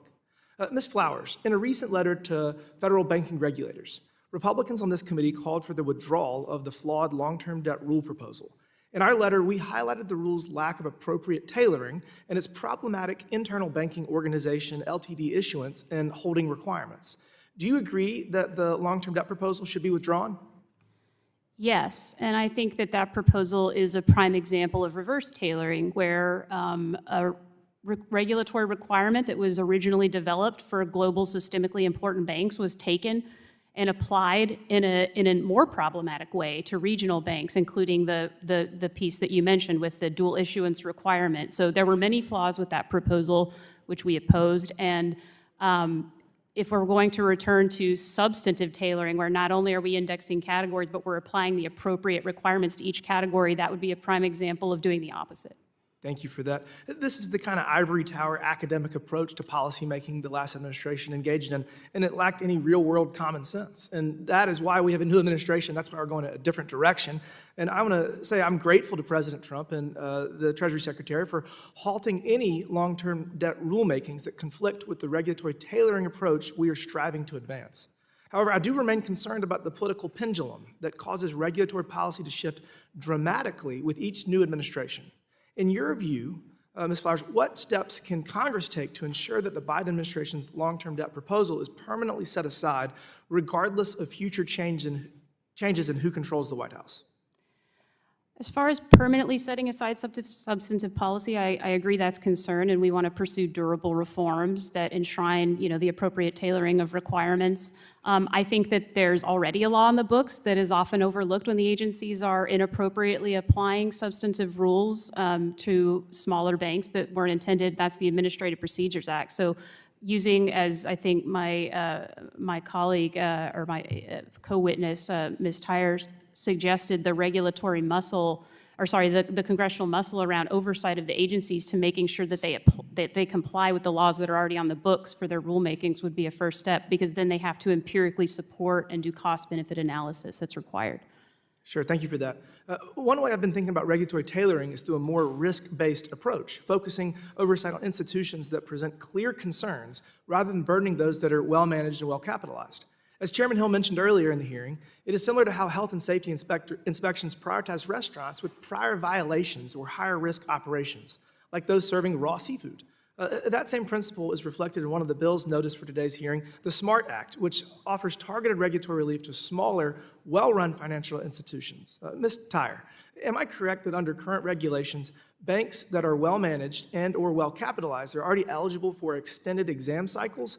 I guess in other words, the concept of tailoring for good actors is already part of our regulatory framework? It is, but there's not very much of it, and there ought to be more. What additional forms of regulatory relief should we consider for these institutions beyond what's proposed in the SMART Act? Well, I think that they should have expedited processing of applications, particularly at what I'll call normal way business as usual applications like branches. They should have expedited applications for acquisitions. They shouldn't be subject to frivolous letters that then take it up to Washington. Things should stay delegated. And I think they should generally be encouraged in such a way so that they don't have to have these enormous compliance and risk management staffs, particularly if they're a simple business model. Sounds like a good plan.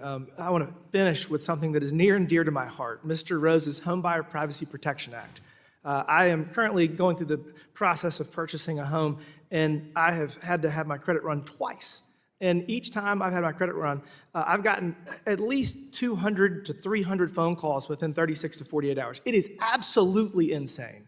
I've gotten text messages. I mean, my phone already has an inordinate number of phone calls because I give it out to 800,000 constituents. But to then get hundreds and hundreds of phone calls within 24 to 48 hours after they run my credit is just unacceptable, and we need to be able to opt in. If people want additional opportunities Gentlemen's- thank you, I yield back. Gentleman's time has expired. We now recognize the gentleman from Texas, Mr. Green, for 5 minutes. Thank you, Mr. Chairman. Mr. Chairman, the great Victor Hugo reminds us that there is nothing so strong as an idea whose time has come. But I would say that there's nothing so wrong as a bad idea whose time has come.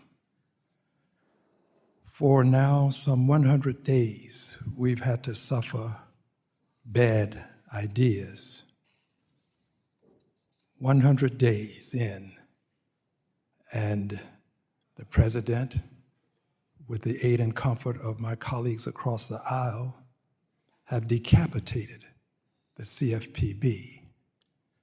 It would be more appropriate to call it now the FPB, Financial Protection Bureau. The financial community will receive greater protection than the consumers. I have evidence of this. We find that on yesterday, the American Banker published this story. It is styled, "Wells Fargo exits another consent order and is asset cap next."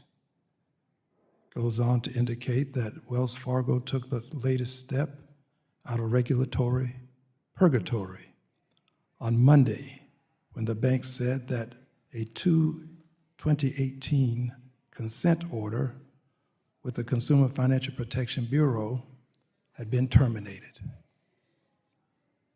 Wells Fargo had agreed to a $1 billion penalty. That seems to be in question. There are other banks as well. 100 days in, and you didn't stop there. You replaced independent regulators with dependent deregulators. There's an effort afoot to remove Chair Powell. The only thing that stands in the way appears to be the stock market. You didn't stop there. You've, within 100 days, made an effort to turn our democracy into a plutocracy with executive orders, ruled by executive orders, with DOGE a department that is not a department because the president can't create departments, with Doge and a man with a chainsaw cutting into various agencies that benefit people greatly by removing personnel that cause the agencies to function efficaciously. So within 100 days, we've experienced all of these executive orders that are adverse to the best interests of consumers and the American people. So, Mr. Steele, you mentioned something about a separation of powers. I'm intrigued with what you said because, quite candidly, I don't think rule by executive orders is what the framers of the Constitution intended. Would you elaborate for just a moment on your commentary, please? Thank you, Congressman. I'd be happy to. Yeah, I mean, the way the president is governing out of the White House, Office of Management and Budget, also the Doge, as you mentioned, is trying to override the law by executive fiat, essentially. And it's bad for the public. Trying to shut down the CFPB illegally is bad for consumers, but it's also bad for Congress. You all wrote these laws, you enacted them, you passed them, and this administration is trying to ignore a lot of these, either through executive orders saying, ignore the Equal Credit Opportunity Act. AIPA says whatever I say it means. He's really trying to seize the power of this body back for himself and say the law is whatever he says it is. Thank you. I will be bringing articles of impeachment soon because the president is devolving our democracy into a de facto dictatorship wherein he would be the de facto dictator. We have to take a stand. People need to know where you were when democracy was at risk, when the country that we know was literally being transformed into a country that we don't want to know. I yield back the balance of my time. Gentleman yields back. We now recognize the gentleman from Tennessee, Mr. Rose, for 5 minutes. Thank you, and I want to thank Chairman Barr and Ranking Member Foster for holding this important hearing, and thank you to our witnesses for taking time from your schedule to be with us today. Chairman Barr, I just want to start off, I know he's not in the room, but thanking him for attaching H.R. 2808, the Home Buyers Privacy Protection Act, to this hearing. I also want to take this opportunity to publicly thank my Democratic colleague, Congressman Richie Torres, who has been a steadfast advocate for this important legislation.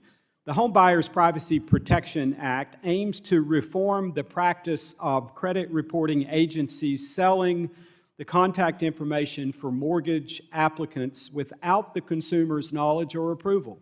Information that a consumer has recently applied for a mortgage is often called a trigger lead within the industry. I have heard numerous horror stories, not different really than my friend Mr. Timmons just recounted, of countless individuals who have received hundreds of calls and text messages, just as Congressman Timmons described, at all hours of the day or night as the result of their information being sold without their approval simply because they applied for a mortgage seeking to become a homeowner. Even members of this committee, as we know, have told me about their own experiences with this predatory practice. The Home Buyers Privacy Protection Act would put a stop to these unwanted calls and text messages and other contacts, except in limited circumstances. The bill had over 90 bipartisan co-sponsors in the House last Congress and passed the United States Senate by unanimous consent. Think about that. It tells me that there are 100 guys across, men and women across the way here who get it.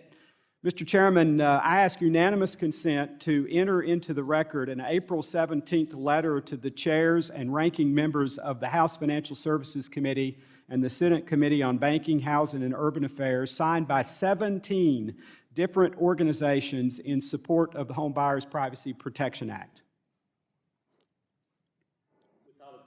I think it's important to note that I have worked closely with our bipartisan Senate partners to carefully craft the text of this legislation. I also want to highlight that my office also worked closely with the Financial Services Committee staff in this Congress on this text prior to its reintroduction. It is time for this vitally important piece of legislation to come to the House floor.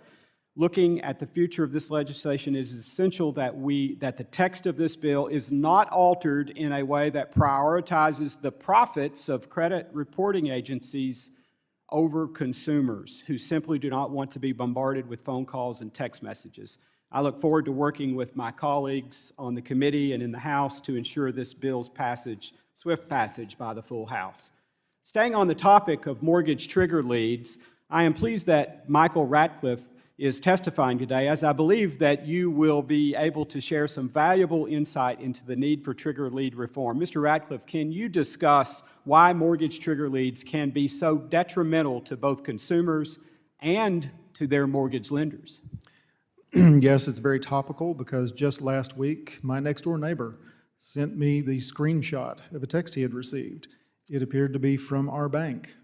It said, "Click here to see more information about your mortgage with CFSB." He thought it was a scam and a phishing attempt, but it was a trigger lead.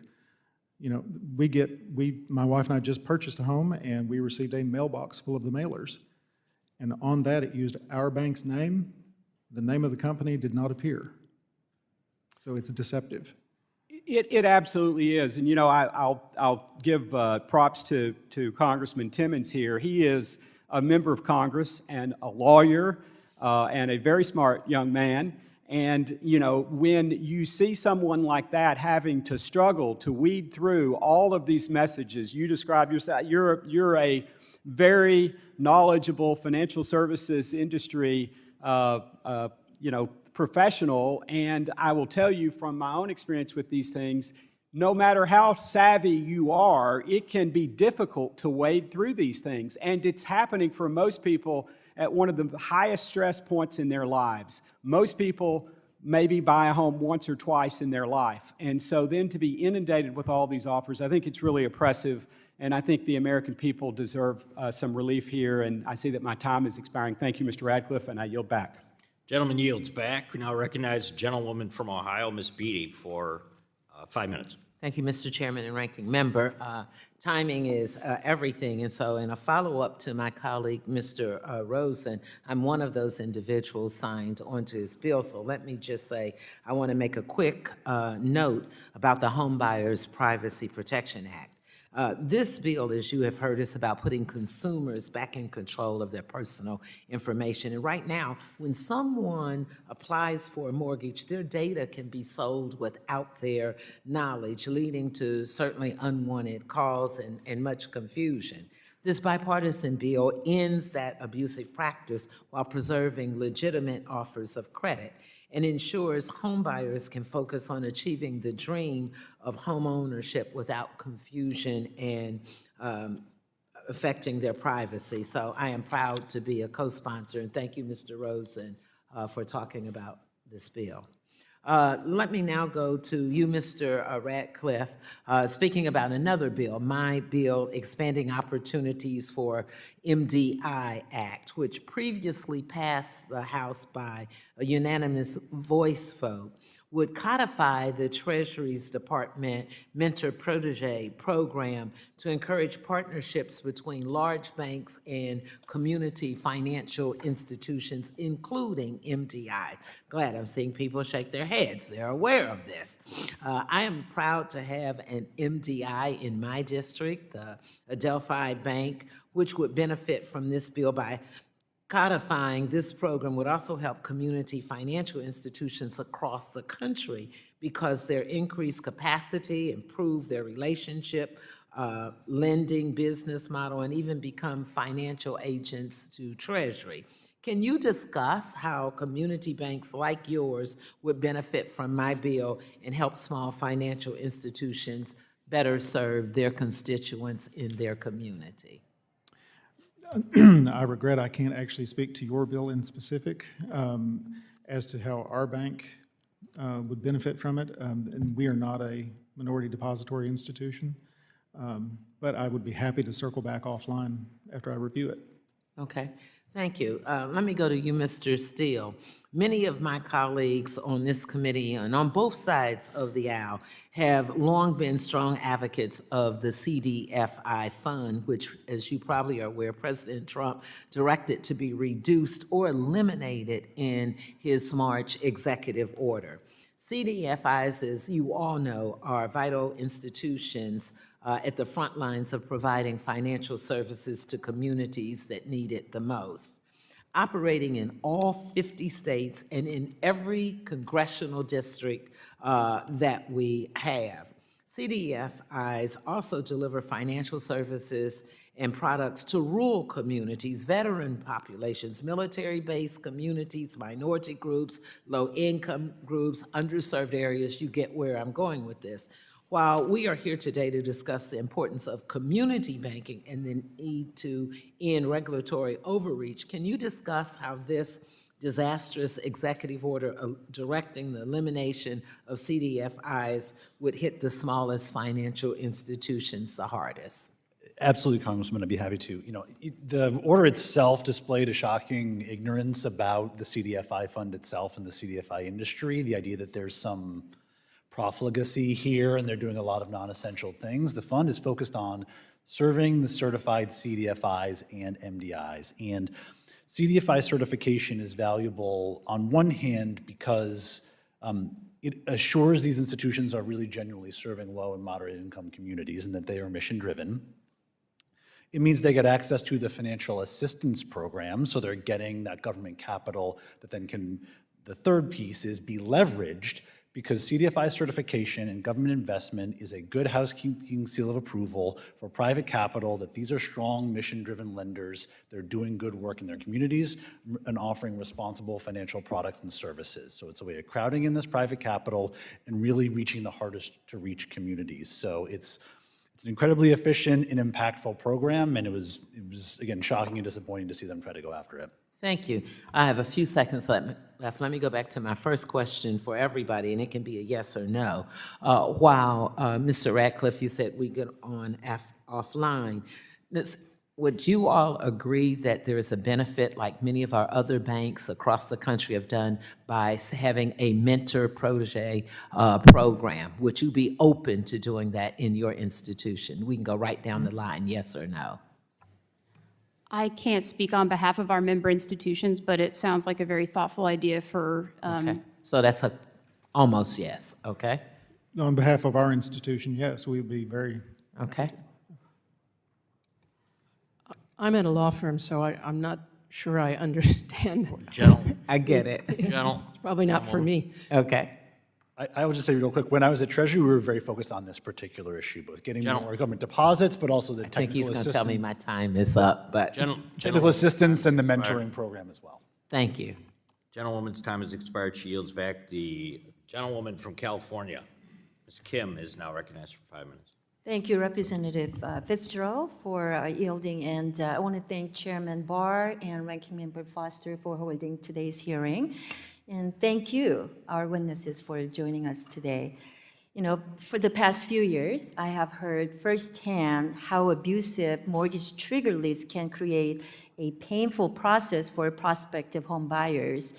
So I completely agree that we must take steps to address this issue and provide a relief to our home buyers.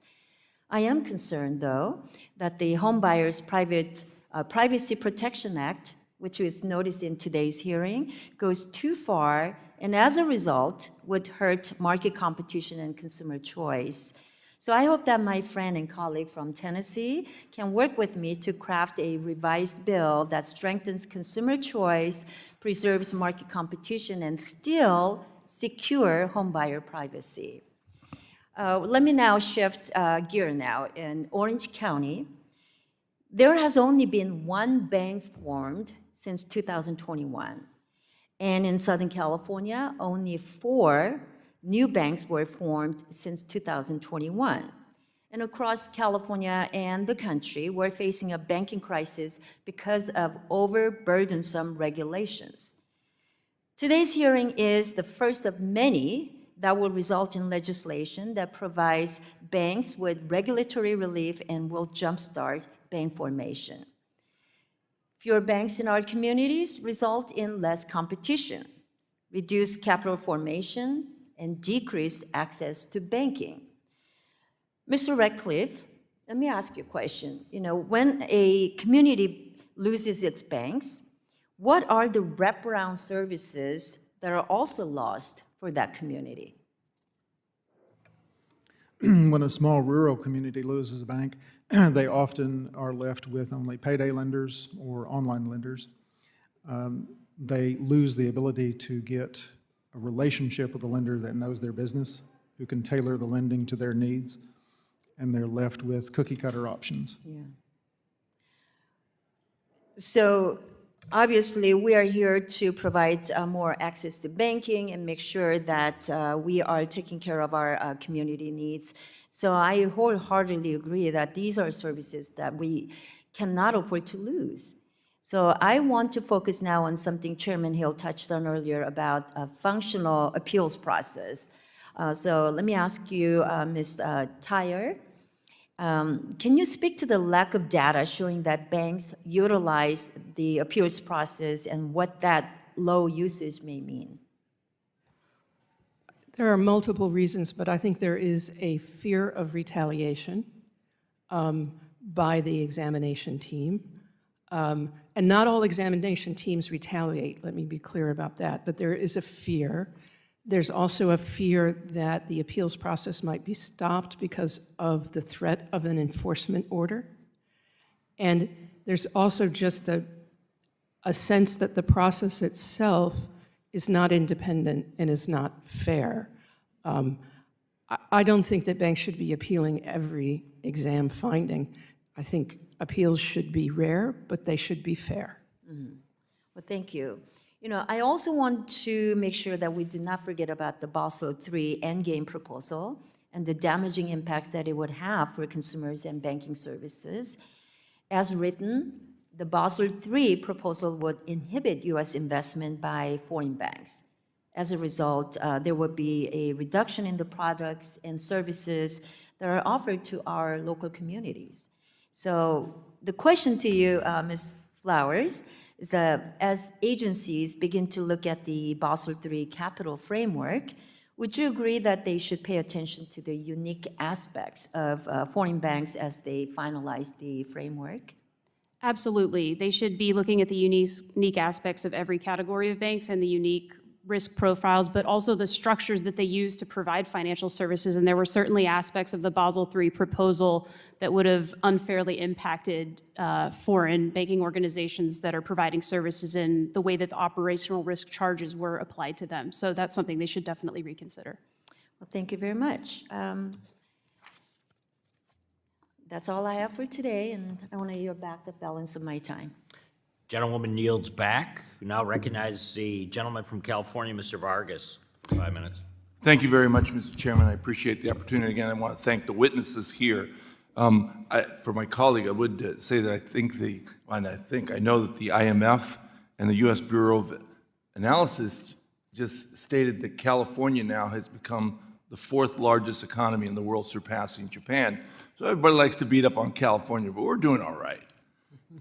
I have to tell you this, I do have H.R. 2808 in front of me. It's been spoken of a couple times here. It's sponsored primarily by Mr. Rose, and I think it's a good bill. I read the bill, I know the bill, but I asked the question, Steele, I'll ask you, who would enforce it if it was put into law? If we have no CFPB, I don't see many enforcement mechanisms for it, so. Yeah, it's kind of interesting. It's a good bill, but who the hell's going to enforce it? There's nobody at the CFPB. I mean, you got a good bill here. Most people say it's good. Someone wants to tweak it. That's fine. But who the hell's going to enforce it? I mean, that's the situation we're in. And, Ronald Reagan very famously said during the second debate in 1980 against Jimmy Carter, goes, there they go again. And there they go again. I mean, once again, deregulation. We see what happens every time. Financial institutions take it too far. Once again, they get reckless. Once again, there's a calamity. Once again, taxpayers have to bail out the banks. That's why we passed all these laws. Now, I wasn't here when they passed the laws, but they've worked well. And it's interesting, I didn't realize that no Republican on this committee was here at the time. That really is shocking, one, but they do have somewhat of amnesia. I think here we go again. I mean, it's just the same thing with the deficit and the debt. If they pass the bill that they want, their big bill, once again, the deficit's going to go up and the debt's going to increase, and they're going to be shocked that it happened. I mean, this is shocking that they're shocked. Of course, they're not shocked. They know exactly what's going to happen. So the CFPB, Mr. Steele, once again, the return on investment, over 21. Could you comment again on that? We've commented, but I think it's so important to nail this point because I think it's such a ridiculous cut that they're doing. And this is the one group that really has returned a lot of money to the public. Could you comment on that? Absolutely. Over its lifespan so far, at least according to the CFPB itself, it's returned $20 billion to consumers. We know that. Massive savings there. We also know that it deals with consumer complaints. So when a consumer feels like they've been cheated, they file a complaint at the Bureau. The Bureau turns back to the institution and says, what are you going to do to fix this? What's the story here? They've saved consumers money that way. We don't really know how much they've prevented from happening that could have been bad, that could put money back into consumers' pockets, but I did mention those two rules that would have collectively saved consumers $15 billion a year, and it costs taxpayers, it's coming from the Federal Reserve System, but it costs $800 million a year, so massive return on investment in proportion to the resources that it needs. And I have to tell you, I think it's exactly when we need it to be the strongest. I mean, I said there they go again, and history is going to repeat itself. But one thing that is unprecedented here, in my opinion, and that is a conflict of interest that we see today. It was spoken of a little bit today with the meme coin and some of the crypto interests that the president and his family have. This has never been seen before, and especially on this scale in American government. It's just shocking. I guess, since everyone expects it out of this administration, to me, it's still shocking. It shocks the conscience that we have this. I mean, who's going to be the cop on the beat here, Mr. Steele? Well, it's a great question. As I said earlier, I cannot think of a regulatory agency that's going to want to go after crypto or stable coins. If the president and his family are doing it, they're going to be fired. You can bet on that. But I think it's even broader than that. That's the problem with having Elon Musk come into the government and all his business interests as well. Yeah. Their agencies could be fired or shuttered. It's a huge conflict. We have laws against this. The conflict of interest is just incredible. The opportunity for graft is unbelievable. Now, I hope that doesn't happen, but I don't see how we're going to police it. So with that, again, I'm shocked, but I do yield back. Thank you. Gentleman yields back. Chair now recognizes himself for 5 minutes for questioning. CAMELS is a supervisory framework to standardize how financial institutions like banks and credit unions are assessed by regulators for their safety, soundness, and overall health. However, bank examiners placed kind of a disproportionate weight on the quote-unquote management component when determining a bank's CAMELS rating, even though the rating often reflects subjective impressions rather than a concrete financial indicator. Ms. Flowers, how does this over-reliance on a subjective assessment of management lead to misaligned supervisory actions? Thank you for that question. I think it's really important. If you're overly focusing your exam framework on the minutia of governance and management issues, which can really run the gamut from IT, vendor management, and a lot of sort of immaterial risks that are very unlikely to impact the safety and soundness of a financial institution, then you're focusing supervisory attention away from the true risks that they should be focused on, like credit risk, liquidity risk, interest rate risk, those types of things. So by focusing a lot of attention on the most subjective and uniquely subjective aspect and component of the management of the CAMELS framework, you redirect supervisory attention away from material financial risk. So if you would shift towards a more objective, kind of transparent criteria, could that improve both the accuracy of the ratings and I guess the overall safety of the banking system? It would certainly improve the accuracy of the ratings. The CAMELS framework should be a framework that assesses the financial condition and integrity of an institution, focusing it away on subjective measures of risk including the minutia that allow examiners to engage at best in sort of a management consulting practice and at worst in politicizing risks, takes away from their focus on core issues of safety and soundness. So in your testimony, you described how the management component has been used in practice to kind of measure the level of reputational risk in a bank's lines of businesses. So can you describe how this reputational risk has been used by federal regulators to debank entire industries, really, sectors, industries? And how could the current CAMELS framework and the management component could be changed, or how could it be changed to address this? So reputational risk is sort of a derivative or ancillary to other risks that supervisors are better equipped and have tools to address. Reputational risk is very hard to anticipate, it's very hard to address, and as you said, it can be used inappropriately in political ways because it's unmoored from any kind of standard in legality. It can be used to go to ding a bank for practices that are in fact legal. We've seen this, as folks have been discussing today, targeting certain industries depending on the political milieu. If we take away the ability to focus on risks that are not tied to the financial safety and soundness and refocus our supervisors on material financial risk, then inevitably we move away from an amorphous concept that is really just derivative of the risks that are truly important.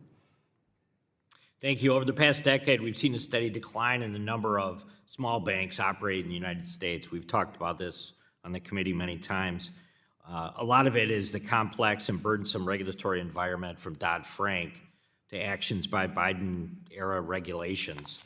So, Mr. Radcliffe, can I just ask you really quickly, could you discuss the consequences that having fewer banks for communities across this country has had an impact and will have an impact, I think, on communities? Certainly. In our state alone, we've dropped below 100 charters now for state banks. And we will end up with some communities that do not have a bank at all, which is going to limit consumer choice. I think we'll continue to see consolidation due to the regulatory burden and the barriers to entry. And what we've seen is when there is a single financial institution in a community, oftentimes if that moves on, closes, it has a direct impact, obviously, on commerce and the way small businesses function and operate in that community. Is that right? Yes, they have to go to other towns to get banking services. And you'll end up with a banking desert. Very good. Thank you so much. I'll yield back and now recognize the gentleman from Illinois, Mr. Caston, for 5 minutes. Thank you, Mr. Chair. Mr. Radcliffe, sort of a random question for you, just in your capacity as a CEO. Scale of 0 to 10, how confident are you about the state of the economy a year from now, 10 being the best? I'm not an economist by any stretch of the imagination. I'm just saying as a CEO, I'm curious, would you but I can speak for our local economy, and our local economy is doing quite well. Okay, well, I asked the question because, I think all of you deserve an apology. The topic today is not in the top 50 of the issues that are really stressing the economy right now, but you've been called in here today because my colleagues across the aisle can either choose to praise the naked emperor's clothing or talk about something else, and we got something else today.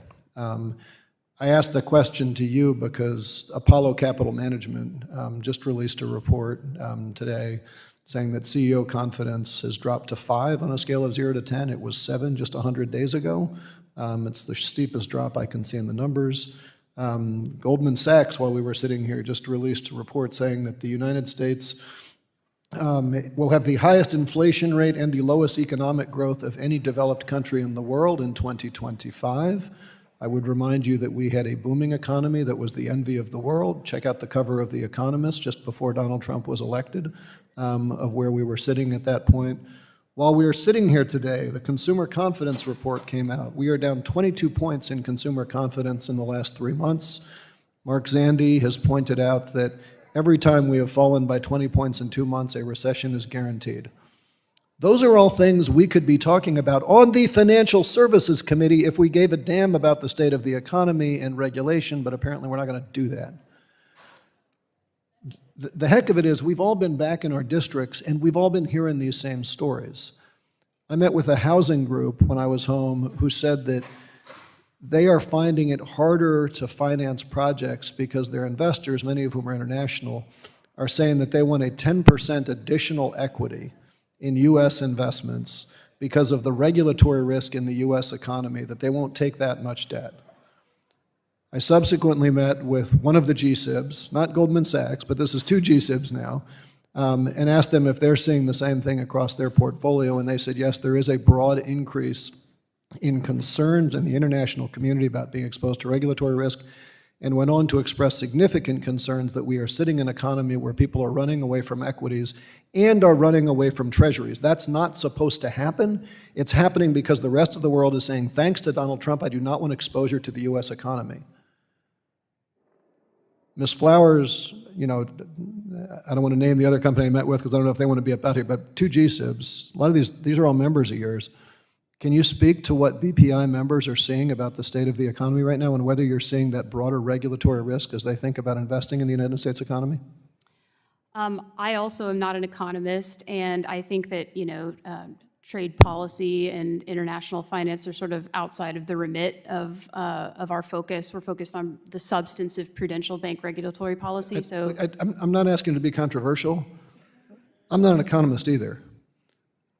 When people are running out of equities and running out of treasuries, is that not a massive five-alarm bell that there's a problem in the U.S. economy? Again, I can't speak on behalf of my members. It sounds like you've talked to some of them. Mr. Steele, you had mentioned in your opening remarks, and all of these stresses are driven by the tariffs. This is entirely, it's not a self-inflicted wound, it's a Trump-inflicted wound. You had mentioned in your testimony that IEEPA may be illegal. Can you expand on that a little bit? Sure. What I meant was IEEPA does not explicitly say in the statute the president can impose tariffs under that particular law. It mentions some tools. It's not clear tariffs are one of them. That's number one. Number two, it is supposed to be used in an emergency. That's when it's supposed to be invoked. It's not clear that a persistent trade deficit, if it wasn't an emergency 2 or 3 years ago, why is it suddenly an emergency now? Okay. So just on its face, it seems like a misapplication of the law and not for its intended purpose, which was international sanctions and kind of armed conflict. And I'm sorry to cut you off, but I got 30 seconds. I have a last really easy question. How long does it take for the Earth to rotate on its axis? A year? No, not around the sun, rotate on its axis. I don't know, actually. A year around the sun. Yeah. How long before when the sun sets and then the sun comes down? A day, there you go, okay. 24 hours? Yeah, 24 hours, okay. Any disagreement? Because the House, the Republicans recently passed a rule that said a day is no longer 24 hours so that we can't actually declare this an emergency. This is not a serious body that is refusing to address these problems and changing the definition of a day so that we can't even do oversight. I yield back.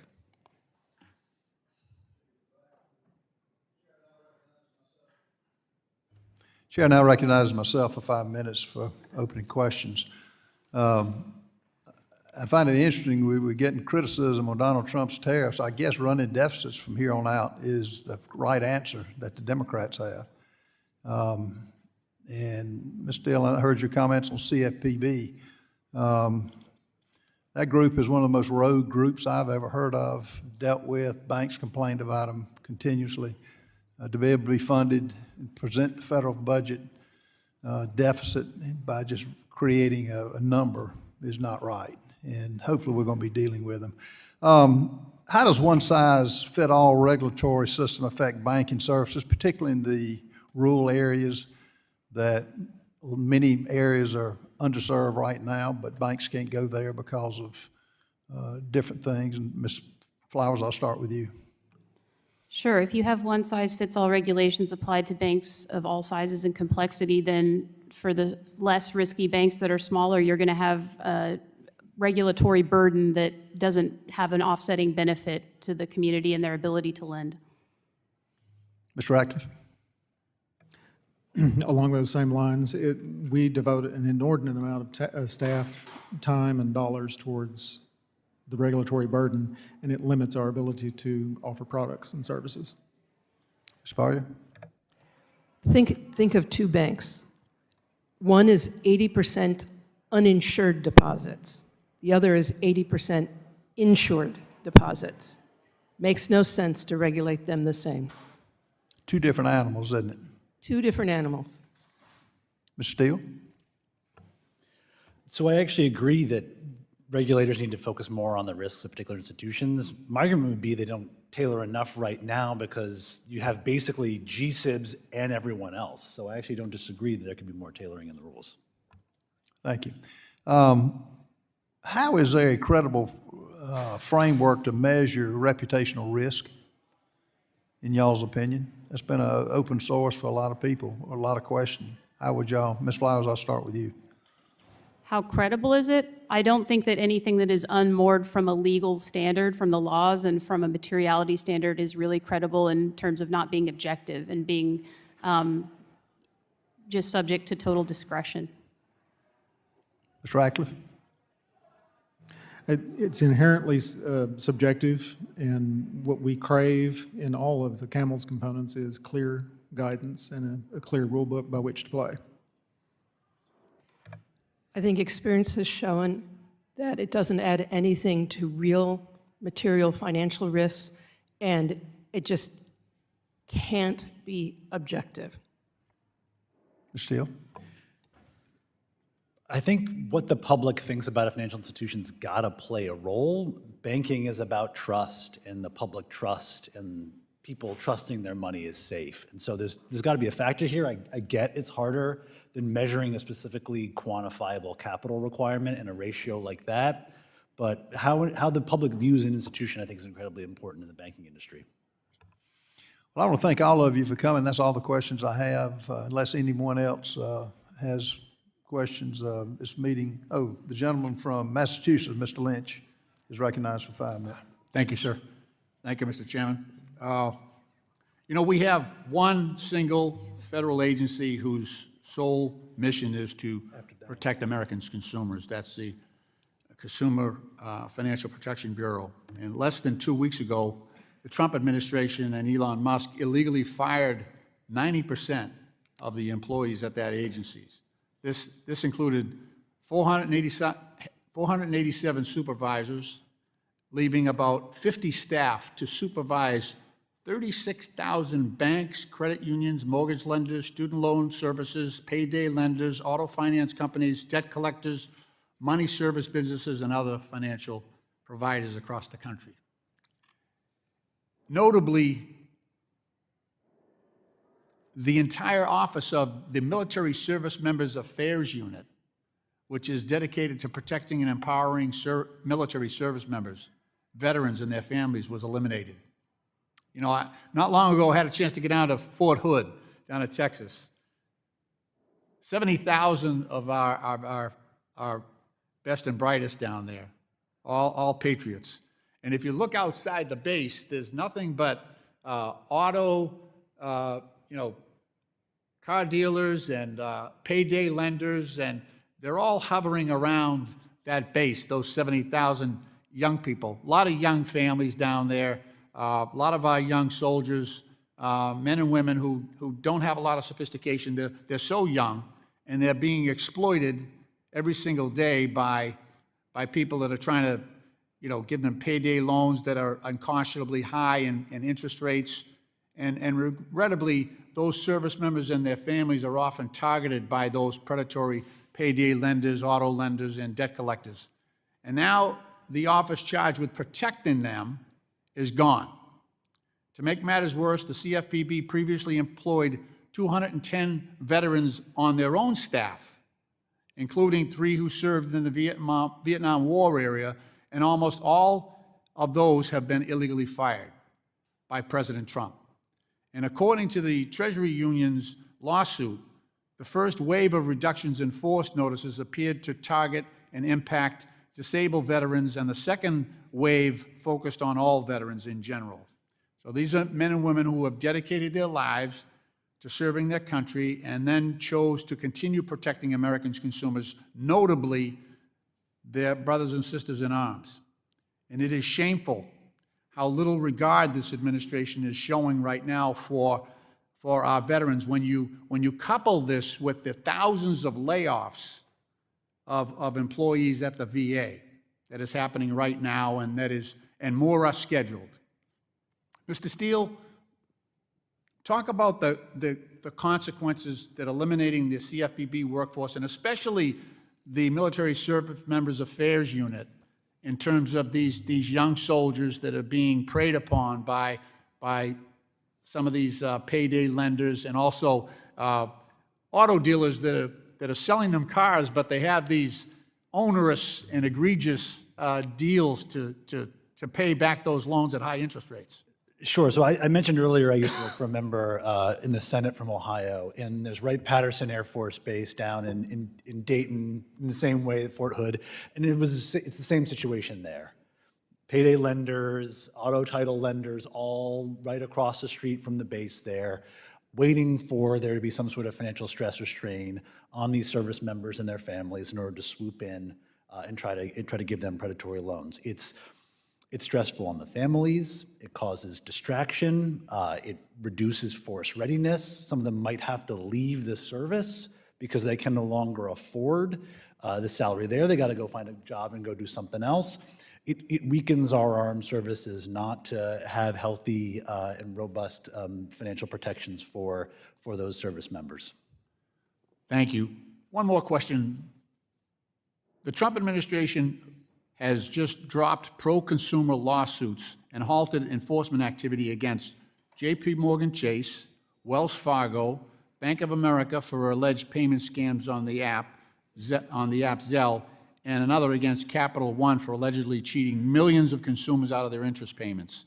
And earlier this month, my Republican colleagues passed a resolution to rescind a CFPB rule to allow them to supervise big tech payment providers. What does that do to the financial landscape for the average consumer?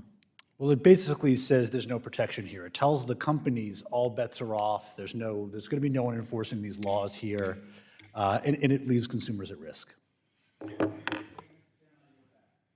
The gentleman yields. Gentleman from Pennsylvania, Mr. Muser, is now recognized for 5 minutes. Thank you, Mr. Chairman. Thank you to our witnesses. Ms. Tahyar, just to come out of the gate, what do you think of the comment that was just made by Mr. Steele, his last comment?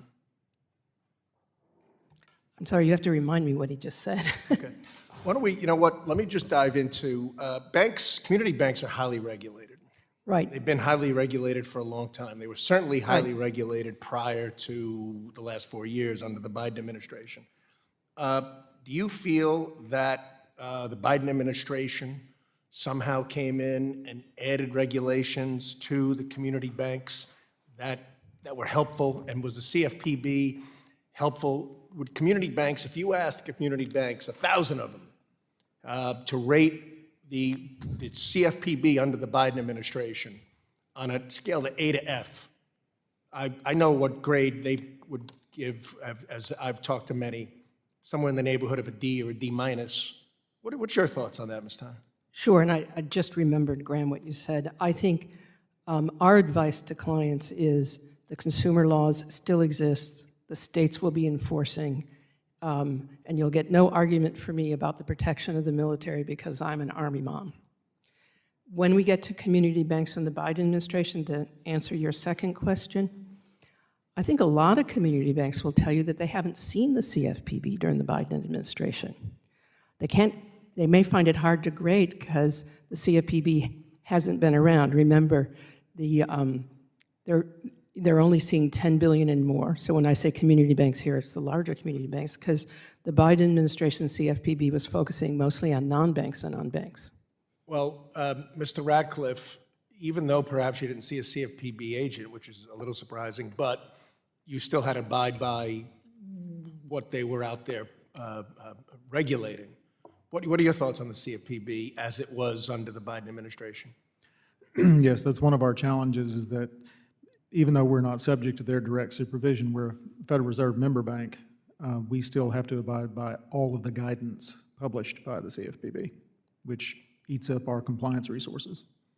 Has Ms. Flowers or Mr. Radcliffe, has the CFPB been helpful in uncovering fraud? I mean, what have they actually been helpful in doing besides which is a true story, a CFPB representative went into a local bank and asked how things were going and were they being properly regulated, and they said, well, no, not really. It's been very burdensome. In fact, we had to add 3 new compliance officers, and this is a bank about your size, and they said, well, that's wonderful, we're creating jobs. So, Ms. Radcliffe, can you answer that? I'm sorry, go back to the original. What have they been helpful to you, or what burdens have they created? Each year of my career, the regulatory burden has gotten greater, and the capital outlay to cover that burden has gotten greater. Okay. What about improvements? Have you thought about what you'd like to see in the new CFPB? Less guidance and less burden would be nice. Maybe less ideological guidance and more clear lines of regulations? We would like a clear playbook by which to follow the rules. Yeah. Ms. Flowers, what are your thoughts on that? Sure, I think one of the honorable members described the CFPB under Director Chopra as rogue. I think that the volume of guidance, to Mr. Radcliffe's point, that was issued that was unmoored from legal and regulatory requirements themselves was astronomical, and we applaud the CFPB review of that guidance to make sure that it is within the laws and regulations that they're empowered to enforce. The federal banking agencies outside the CFPB do continue to examine banks over $10 billion for compliance with consumer laws and regulations. So there is a cop on the beat, and in most cases, for most banks, more than one, because most banks have more than one federal regulator as well. We do believe that there's a role for the CFPB in regulation of non-banks that are engaged in traditional banking activities. Right, and that's certainly the feedback I receive, that they'll have one inspector come in and they'll state that things are in compliance, and the next year they'd come in, or even sooner than that, and say something other. Do you think we're wrong in trying to reform the CFPB? I mean, based upon my 4 years here and the mess or the problems that the community banks in particular have with it, I think we're very justified in trying to get things right so they can do the job that it's intended to do, as well as help community banks, not hinder them. Ms. Flowers, yes or no? You think that's a good idea? I do think it's a good idea. And I yield back, Mr. Chairman. Thank you. Okay, I'd like to thank all of our witnesses for the testimony. Without objection, all members will have 5 legislative days to submit additional written questions for the witnesses to the chair.